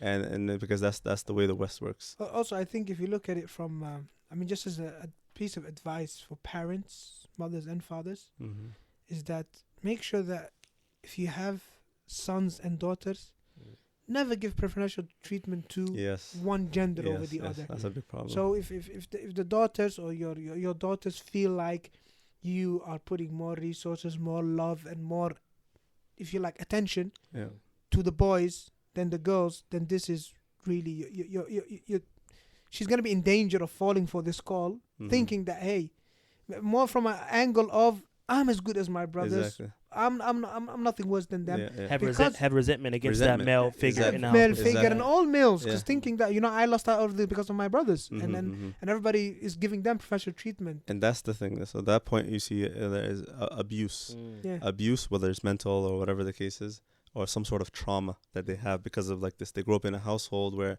she's basically like a maid. Oh, you do this, you do that. Especially like Somali households. A woman, in general, a woman should stay home and this and that, but you can't even look out the window, or your hair showing, like hitting her, not teaching her actually the benefit of hijab, not teaching her the beauty of covering, not at the same time giving preference to her brothers at the same time that happening. So she's doing everything in the household and no reward, or not even teaching. It's just all forced upon her. That causes a trauma. I think the problem is that I mean, if you look at it, why it actually happens is that obviously with a woman, mainly her role in life going to be the household. Mm-hmm. And I don't agree with this, but this is what happens is that the girls from a young age, yes, they're already started with, you know, cooking and cleaning and these sort of things. Mm-hmm. But then the parents, in their mind, they're thinking, my son, yes, his role in life is he's going to be the breadwinner, right? So he's not giving any chores in the house whatsoever. He should just chill. He's going to school, but then the parents thinking to themselves, okay, he will start working and doing his side of things once he gets a job. Exactly. But now you have this girl from the age of 11, yes, having all these chores, and then you got this guy just chilling out, coming home, throwing socks over, and then she has to pick it up. He's gonna eat the food rather than she has to clean it. Yeah. I think that's it's a problem. horrible. I think it's horrible. And that's where this both trauma of them comes should from. do it. I mean, for me, my son and daughter, they've got their own days. 100%. I grew up like that. Yeah, having chores. We grew up, my household, we grew up like that. Yeah. We even had we would make paper days, kitchen, bathroom, this and that. Everyone had a chore. Everyone, boys or girls. Everyone, boys or girls, no We're difference. both doing it. Wash the dishes, clean the bathroom, do laundry. Everyone did something. Yeah. And what that does is, even if the boy will eventually, you know, he'll have a wife that may do some of these things for him, he's not completely useless. Yeah. He can actually do can do something it for himself. himself. Yeah. What happens if she gets sick? What happens if she's pregnant? What Exactly. happens? He can't even do his own laundry. I think it's definitely it's very important for us to make sure we're teaching our boys as well how to be responsible, how to manage certain things. I mean, even the Prophet Salih, he would be known for helping around the house, cleaning and sweeping around the house. Exactly. I mean, it wasn't all the time, but it's something he knew how to do and he would do to help. So we should also encourage our male sons as well to be the same way. They should be able to help out when it's necessary to help out in his ways. Subhanallah, in our religion, if you look at this bab of having adl between your children, is so important. I was thinking the same exact thing. Adl. Like Islam and having knowledge is just it fixes all these issues. It fixes all the issues. If every household shows justice and adl amongst all of the children, may they be boys or girls, then it's going to solve all these problems for these girls growing up, or even the boys growing up. It's going to solve a lot of these problems. One thing I, alhamdulillah, thank my mother for up until this day, and I didn't know the value of it or the benefit of it when I was younger, but since I'm the eldest in my family, my father would work, my mother, we would have a bunch of us, so she couldn't take all of us sometimes to the grocery store to get like one little thing or like a bag of milk or this and that. She would send me 7 years old with a debit card with my 2-year-old brother. I would take him, and we lived in one of the most dangerous neighborhoods in Toronto in the 90s at that time, walking by gangsters and all these guys, drug deals and everything, and go there, and I get to the cash. I remember this, even today I remember, and then I'm paying, I get what she asked me for. I have like a piece of paper, and I pay with the debit card, and the cashier, the lady's like, where's your mother? Where are your parents? And I'm with my 2-year-old brother. That responsibility. How old were you? I was 7. 7 years old, you know. And that's because today you do that. And today I tell my mom, my 13-year-old sister, she can't go to the park that's beside our house on her own. I said, you used to send me 7 years old. And we live in suburbs now, nice area, where it's least likely danger, you know. But there, I could get killed easily every single time I went out. Those days were but different. we came from Africa. You know, and my mom still had the mentality of Africa, where this is normal. You send your child 7 years old, this is perfectly normal. I mean, that's even that's a very important point to also talk on, is the fact that if you have children, right, you have your daughter, and it's connected to this, what you guys just mentioned. You have a daughter doing all these things, right? But the son, if he's not doing like the things you did, I mean, that's maybe a more extreme case, right? Yeah, extreme, but it's like still it holds to be true. Yeah. Not having that son having responsibilities. Yeah. Is he going shopping? Exactly. Is he going to do, or is he just coming home, like you said, throwing his socks everywhere? And he should be doing something. It's not, Yani, your job as a man isn't just to go to school. Exactly. It's not. Your job should, or just like, to work. Growing up, like, job was to take out trash, mow the lawn, do the shopping, go do the shopping. Exactly, the heavy duty things. Yeah, you do the heavy duty things so that he can be going on to be a man. Exactly. I still had my day doing dishes. Yeah. I did too. You need to, of course, you still need to. But what I'm trying to say is, if you're putting all this you're putting all this importance into what the daughter's doing. Yeah. But you're not putting no importance to what the male should be doing. That's a big problem in our culture. What happens is you're going to raise a bunch of lazy males. Yeah. Not able to take care of anything. versus the women who are like, entitled. man, I'm going to work. I know how to do all this. Yeah, you leave everything out on the table, expecting someone's gonna. The problem. You eat whatever you left. You just walk up and you leave. Like that thing. It seems like something small, but that comes from tarbiyah. It comes from a young, that you were told to do that from young. And if you weren't, like even me, we have 7 amongst us, or 8, amongst us, and I'm the eldest. How the elder ones are and how the younger ones are is completely different. The younger ones have no idea they're supposed to clean up after You're the oldest themselves. of your siblings. I'm the oldest of my siblings, yeah. So the elder ones, like I'll eat, I'll take what I eat. I can't expect. Sometimes my sisters will want to take from me. I'll tell them no. Sometimes they're eating and I'll see, maybe they got up for a second. I'll take it and they're like embarrassed, like no, don't do it. But it's just like this. That's how we were raised. The 3 elders ones or 4 elders ones. I don't necessarily think that's bad. Yeah, it's not bad. It's not bad. It's the problem with me is really where it becomes negligent on the boy. Exactly. Where he's not, his responsibilities that he's supposed to maintain isn't even being maintained. And you know what happens? That's the issue. You know what happens when they get married? These things lead to divorce, and I've seen it millions of times. You're not doing anything. You're a lazy. Exactly. You're a lazy bum. The girl can't. And the man and she's doing everything around the house what she's supposed to do. Exactly. It's not going to be. But it's just it gets annoying for a woman. Like sometimes, like you can do that. Yes, okay, I'll cook, I'll clean this and that, but like you're gonna make it even harder. You can't do anything for yourself. You have almost handicapped? Like what is a that? grown You physically challenged? Yeah, it's a grown child. Yeah. And it's like, I can't be your mother. That's why you see a lot of times sisters saying, I can't be your mother. It's true. In some aspects, some men are completely useless for themselves. She's not even asking you to do her things. She's telling you to do your own thing. Yeah. And some guys, because especially and this is not just brothers who are not practicing, this is brothers who are practicing, know Salafi and know the deen and everything, but because of this tarbiyah from young, and this is what they were told was okay, they now expect it from their wives, and it causes a clash. He believes this is how it's supposed to be. What are you talking about? You have to obey me. You're my husband. I'm your husband. You're my wife. What you do my laundry, do this, do that. You should do it. And that's a problem. Yeah, and then what happens to that, sister? What we're talking about now. And I don't want nothing to do with marriage or anything like that. Yeah, well, rectify our affairs. Okay, we got to start wrapping it up because we've been going for almost 2 hours now. Yeah. It's wow. Yeah. Almost 3 hours. 3 hours. Almost 3 hours? Yeah, 3 hours. Yeah. I'm sorry, almost 3 hours. I'm sorry. Almost 3 hours, yeah. We'll talk about this last point. You have it up now. The manifestations. And then maybe briefly we'll talk about the solution. What we think in da'wah aspect. Jameel. You have to tell the solution. Yeah, that's the most important thing. Yeah, that's the most important thing. The manifestations, I have it there. If you can go up a little bit. Oh, I'm sorry. Number 9, yeah. Did I get to it? There. Right here. Yeah. Wow. So, manifestations meaning when you see certain traits in certain sisters, you'll know that the root of it, usually, more often than not, is feminism or the feminist movement, even if this sister does not know. Because majority of Muslim sisters will tell you, I have nothing to do with the feminist movement, but these are rights and this is wrong and this is wrong and this should be, like this and that.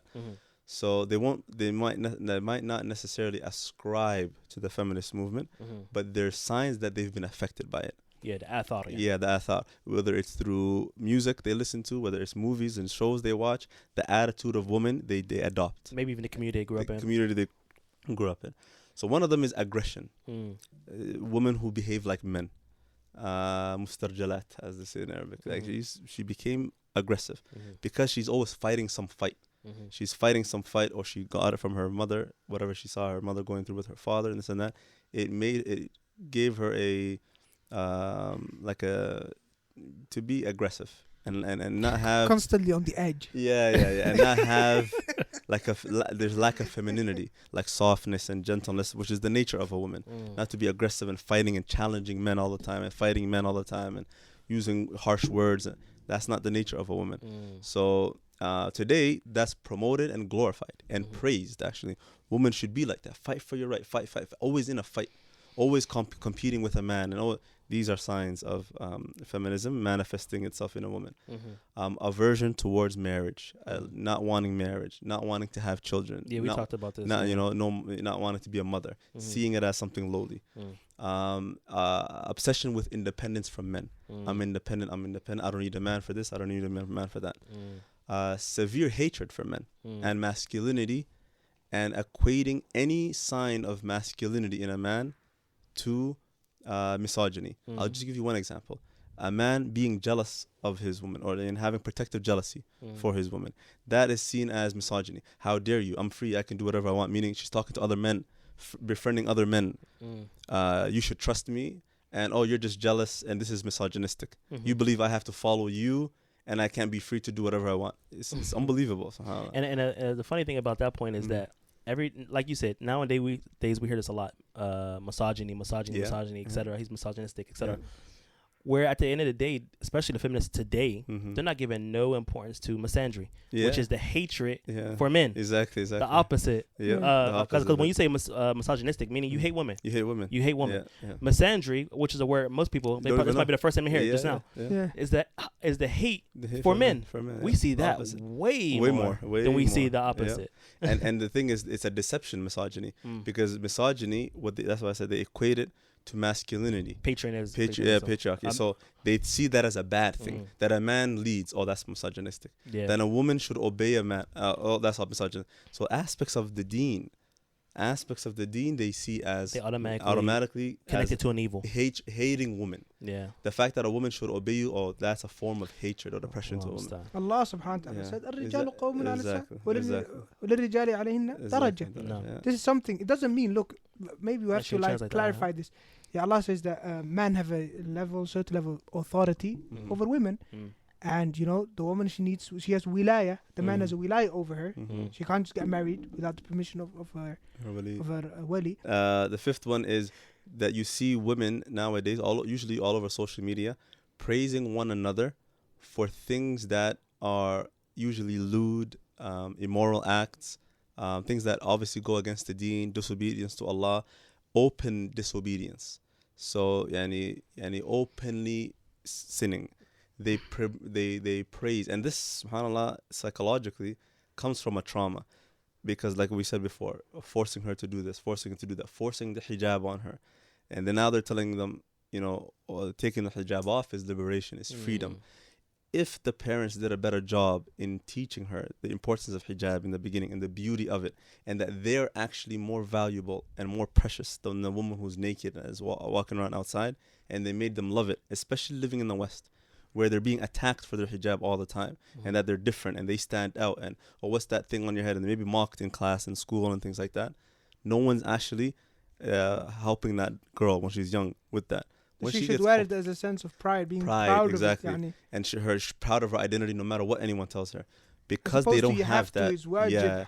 And beating her if just one hair is standing out, she doesn't even know why. She has no idea. So then what happens is she reaches older, high school age, university age, where she's a bit more free, going outside alone, and now she's taking it off, hiding that she's taking it off, and this and that. And what happens is they go to another level, which is a retaliation, or it's like a trauma. It's them trying to fight what they went through when they were younger. It's a reaction to that same type of, like they say now, they say you get triggered, right? It's like a natural trigger for you to automatically say, forget that, I'm going this way. Exactly. So now when they do, that's why we see a lot of sisters now all over social media openly exposing themselves and everything. It's like a way of, I want to express my freedom. I'm happy now because of how miserable I was before. It's an emotional, it's a psychological issue. It's actually something they may even need therapy for, to properly deal with this trauma and emotional issue that you have. And so what happens is you see on social media other girls encouraging it and promoting it and praising them for it. And it's things like having a child out of wedlock. And you're like, what? Why would you promote that? It's because of the trauma. Yeah, something that is impermissible, but because it was forced on you before, and because you were beaten or whatever the case is, abused in a certain way, whether emotionally or physically, they now promote it and they praise one another for it openly. Another one is the statements and slogans. A lot of popular statements you hear sisters saying, my body, my choice. Meaning one of them is, I can expose myself all I want.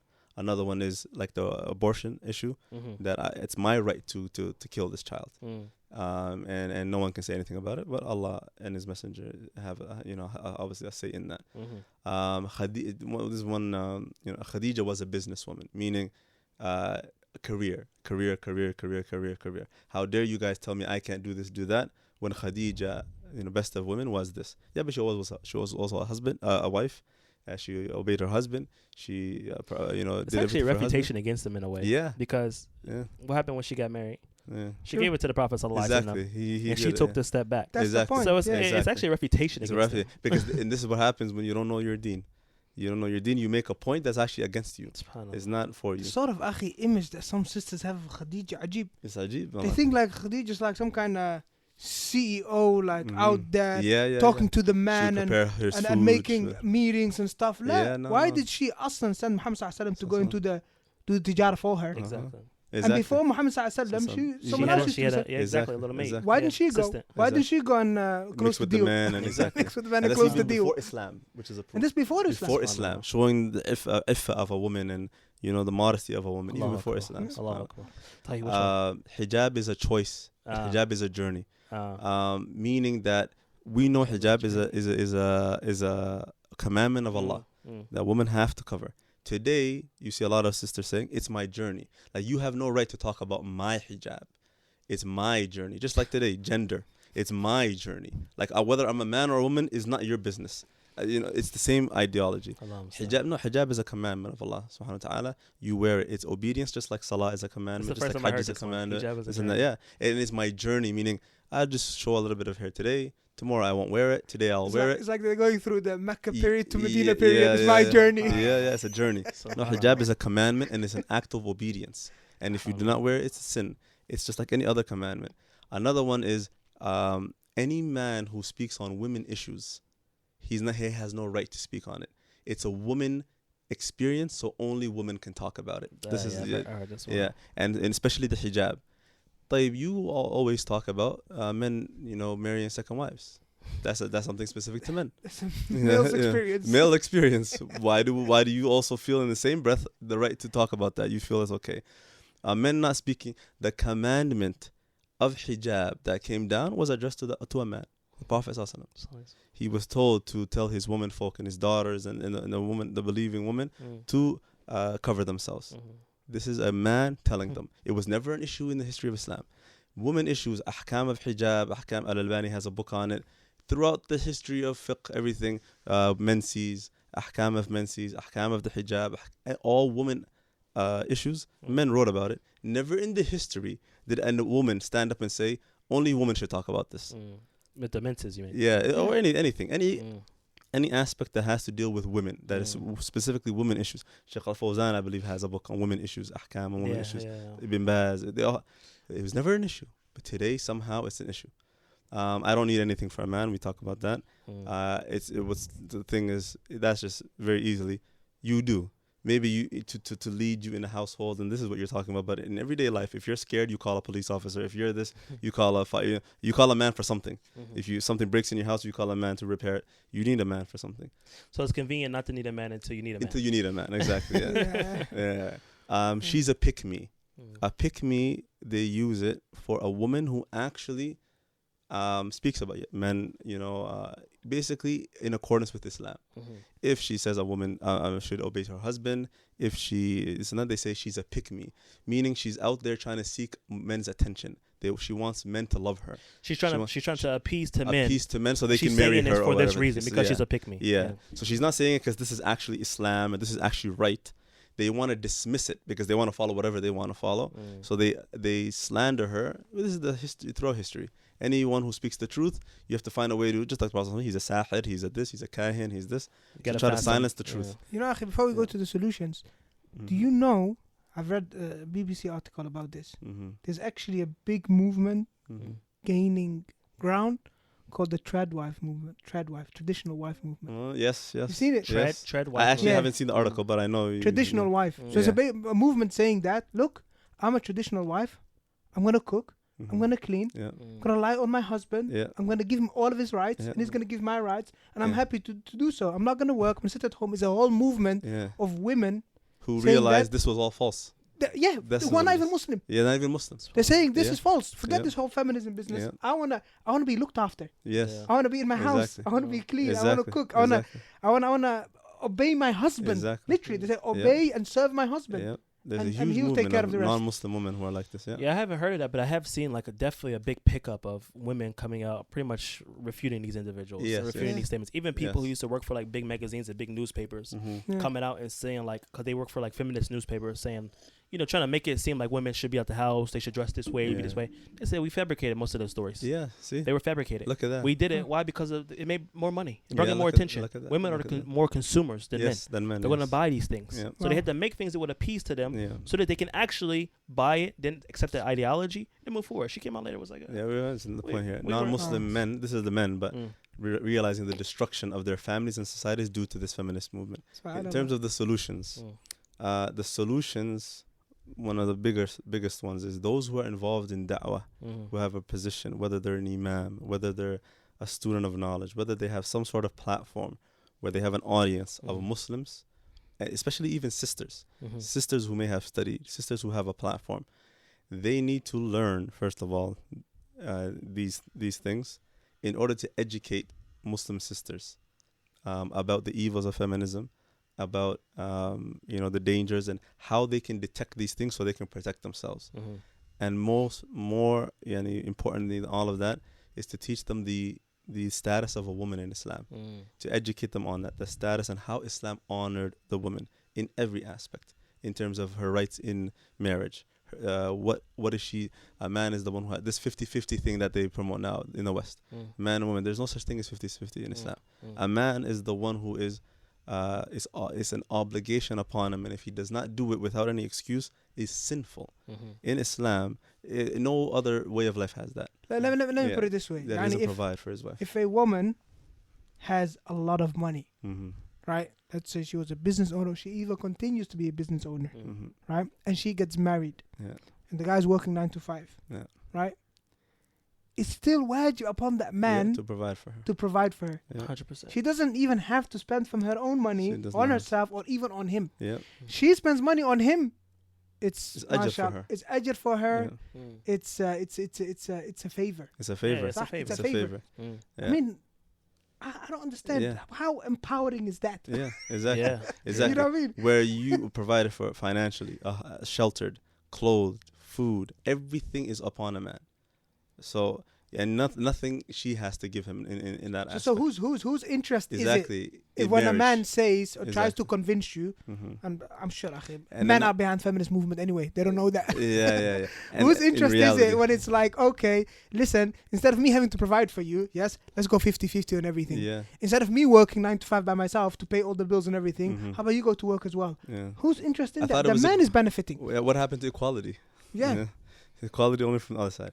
But this one argument that a sister will use, that like, but where are those men? Where are those men who know this and will do this? The thing is, where are you looking is number one. Where are you looking for these men? Where are you looking? Where are you looking for a man who knows your rights and duties and this and that? That's the problem. If you're not looking there, and for your large portion of your early adult year, you weren't focused on any of these things. So now you're in your 30s or 40 even almost maybe, and now you're looking for those men. Now you want to settle, quote unquote, for a man like that. But also another reason as well why a sister might say, where are these men? Is because, sister, the way you conduct yourself, you are basically repelling these men. These men who are generally speaking religious men in terms of their Islam, that will uphold the responsibilities that are upon them, every single thing that puts them off, you're exhibiting. Right? Exactly. So what do you mean, where are these men? That kind of man, he wants a woman who stays at home, looks after her children, and he'll provide everything for her. But now here you are chasing your career and everything and blah blah blah, and when he looks at you, he's like, oh no, thank you, that's not what I'm looking for. That's why you can't find this man, because you have chosen your path already.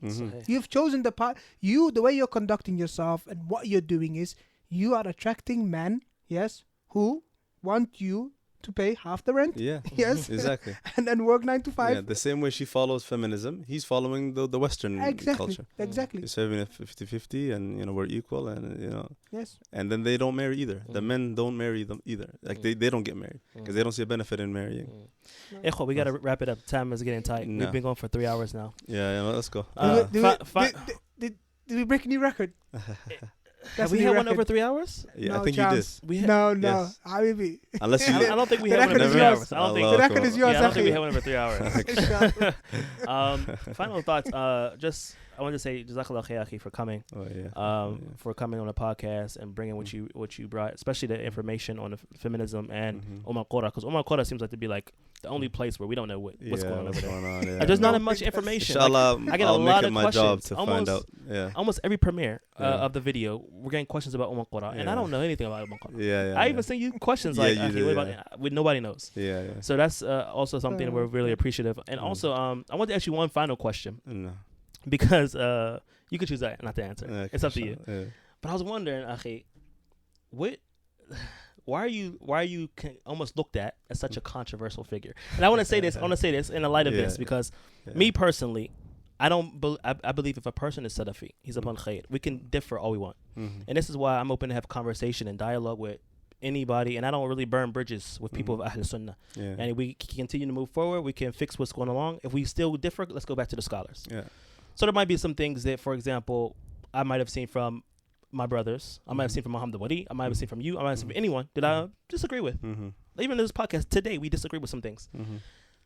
Does that, like, I don't understand why now a person should go and say, excuse or exit him from the realm of Salafiyya and use the term like he's a Hizbi or something along these lines when just because simply he doesn't agree with you on a particular or like we said, don't even call him Hizbi, but treat him like I've heard people say this statement, particularly about you, and I was like, and I went to look and see, okay, what's the issue? Just before I even knew you, I think. And before we met, and because we really got to know each other, I think in Corona days, right? Yeah, when you were here in Riyadh, the most that time. Yeah, before just driving visit back to Mecca. And so then I was like, okay, what's the issue? And then I'm looking, I'm like, okay, Tayyib, I can see where you can disagree with him on some things, but to say like now he's Hizbi or he's out of the circle or things like that, I'm not on that type of. I don't think that benefits us as Salafis. And for me to add to that, and of course, mashallah, you're a very outspoken person, and you say the haqq the way you, and you don't have to agree with everything a person says or does, as long as within the hudud of the Sharia, as long as it's not something that is clearly misguidance, right? And I'm sure every time me and you met, we always have some sort of argument about something. We don't agree and see eye to eye to everything. With the asl, but the way or something. Bro, let me be completely honest. There's not a lot of brothers that I agree on. Actually, there's probably no brother that I agree on 100% with everything. Of course. There's not one brother that I can say I agree with you on everything. This is my closest of friends. Khalid, my closest of friend. I still argue with him. I thought I was your closest friend. You're definitely one of my closest friends. Khalid Ugandi. Yeah, mashallah. So, we'll leave it to you. So maybe, I mean, if you could choose the answer or not, but I would just wonder, why do you get this type of rep? I don't think it calls for that necessity. I think I know the answer. But I just want to hear your perspective. I'm actually interested what you would think before I even answer. I'll answer. I don't have a problem answering. Which goes with controversial. I'm not afraid to answer. I won't shy away from any question. But the people who have said that, like the one who said, Hizbi, you first heard it from, and anyone that I've ever had an issue with like that in that aspect, you have to ask yourself, like, what is their reason for calling me that or believing I'm controversial? The things that I've ever heard about myself, how it started, is he wants to be independent. He's not with the brothers. So if I don't agree the traditional slogans. Yeah. We all if heard I that. don't, and it started from before I ever came here. Before I ever came here. The thing is, my personality, and which is crazy because anywhere I've gone, da'wah wise or whatever the case is, anyone who's ever met me, it's kind of like what we were saying about Shaykh Rabi'. What the image that was given about me online, people thought I was some loud individual who's like aggressive and yelling all the time and everything. And then they meet me like, there's no way that's you who that people are talking about.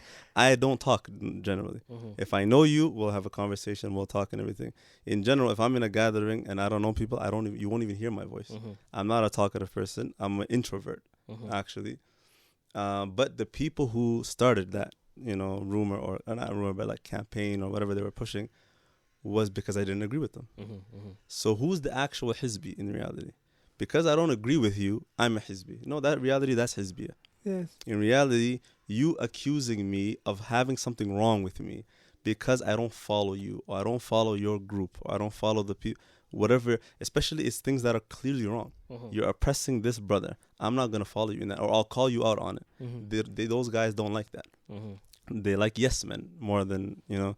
And so me, before I was practicing, or even, you know, after practicing, before I was practicing, I wasn't Hizbi before, and I was never Hizbi after.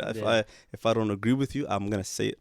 If I don't, if I believe what you're saying about someone is wrong, I'm gonna say it to your face. And this happened in Toronto. I mean, in certain situations. Oh, that brother's ta'ban. Oh, is he? Okay, let's call him and let's find out. Like they get stuck. They don't like that type of thing. So that like theme, you know, that he's controversial, or controversial maybe because I you know, straight shooter basically, straight shooter. Especially even was even on social media and things like that. When the time was needed, I believe. You're definitely outspoken. Yeah. For sure. Yeah. Even times where I thought maybe it's a bit too outspoken here. Yeah. I gotta. But me, if I believe based on what's, especially the people that I'm closest to, like let's say back home, like the community that I'm from, and the need that existed. Because I was quiet. People think that, let's say the more recent fitna that happened, that's like when it started for me. Before I came here, I had issues. Like, I actually had issues. Yeah, like they had issues with me, you know. They've had issues with me before I ever came here. And always like rumors, and I see how people are moving with me and stuff like that. So I actually, what people don't, I was very patient actually. It took me years before I ever said one word about anything. Maybe 6-7 years of all of that happening and not saying anything. Knowing this person is slandering me behind my back, and then he's smiling in my face. Akhi, I missed you. And I know, you know, what's really happening. And I don't do anything. And I still continue to go to their gatherings, still continue any lectures they have, whatever. So the time that I spoke more, you know, was more I spoke in whatever I was on social media or whatever, was in the hudud of deen. Like I never defended myself. There's things that were said about me, accused of all kinds of things. I never defended myself in those things. But when it came to the deen, or when it came to the manhaj, or other people, scholars being oppressed, even brothers being oppressed, one of the things is not taking position against known Salafis, you know, brothers that we all know. This guy is this and that. Okay, is he Salafi? Yeah, he is. Okay, I don't want to hear it. Simple as that. And this is where I'm at with it. Like, if we can all differ. Like, but if the person is Salafi, like, we're not talking about differing amongst Ahl Bid'ah. We're not talking about differing amongst somebody who's clearly misguided from the Ikhwan or something like this. We're talking about people who were different with people who follow the same scholars we follow. Exactly. Follow the same book that we follow. Exactly. Follow the same sunnah that we follow. Exactly. So I don't understand why I get to the Hajj now where this person needs to be boycotted, etc. Because it's that's one of the reasons that I honestly I didn't mind even bringing you on, because obviously I know you're definitely outspoken. You're definitely a person who's going to make sure your opinion is heard. But also I don't attribute myself to that type of methodology. I think we can have a dialogue and disagree. And I say it's not just for you, anybody. Anybody who attributes themselves to sunnah, know that I'm willing to have a conversation with you. Imagine someone says to you, someone that you has been a close friend of yours, but then they start saying to you things like, "Akhi, why are you following Ilyas?" Or why this with Ilyas? And then that same person like maybe texts you 2-3 years later, be like, I have been patient you for a very long time. Okay, and now it's like, let's say the time to boycott you. That's basically what he's saying. And all of that, if you go back to, it's like, why are you with Ilyas and Fulan and Fulan and Fulan? And then when you say to them, Akhi, I will drop Ilyas tomorrow. I'll unfollow him on Twitter and I'll join you in your witch hunt. Just tell me, yes, Salafi or not Salafi? Hizbi or not Hizbi? And what's your proof? Tell me where he has opposed قال الله قال رسوله, the religion of Allah, yes, and he has gone against the Aqidah to Salafi or the manhaj, yes, and I'm with you. And this right? And that's my biggest issue. Like, even if he could make a mistake, but just at least clarify with detail, with Quran and Sunnah, because nobody's above the Sharia. Of course, nobody. Of course. So we have no problem with just saying, "Khalas, I'm done with him." However, if you haven't brought it to me, that way I can even bring it to him. Or you haven't talked to him directly with this Quran and Sunnah, sitting down, sitting with Mashaykh, etc. Guess what the answer is? I'm sure you know what the answer is. Go on, tell me what the answer is. For what? Why should I drop Ilyas and not be with him? Give me the proof. What is it? What's wrong with him? The brothers know, or it's known. He's not with the brothers. He's not with the brothers. That's what it is. So that shows more you. What? You remember those points? That is the definition of Hizbiyah. You're telling me to drop this guy because he's not with these guys. So now, do I love and hate for the sake of Allah? Or But I need to start loving and hating people and having allegiance and disallegiance based on them being with the brothers, between quote unquote. May Allah rectify our affairs, man. I hope that I mean, I'm not calling anybody Salafi. I mean, Hizbi. However, I get your point, and I definitely agree. Like, I believe that this is a Hizbi tendency that we need to make sure that we stay away from, because this is what our ulama warned us against. This is what Quran and Sunnah warns us against. So we all gotta, and we all make mistakes, but we all need to make sure we rectify our affairs and our mistakes, and inshallah can bring about togetherness. Akhi, we gotta stop there. I gotta go to work. Jazakumullah khair for coming. Akhi, really, it was a nice conversation. Alhamdulillah, we went 3 hours, so you definitely holding the record now. So okay, so if the audience appreciates, mashallah, our brother joining us and all this hard work and the 3 hours and everything. Here it goes. Make sure you comment, you like, subscribe. I know you're too shy to ask, but we have to remind the people in the channel. If you want to send people back to the actual lectures, send it to me. I'll put it in the Sunnah description. Saga, I'll send it to you, in the description. I'll put it. You'll find in the description. There's a liberalism one and feminism. ممتاز. والله أعلم وصلى الله وسلم وبارك على نبينا محمد. السلام عليكم ورحمة الله وبركاته.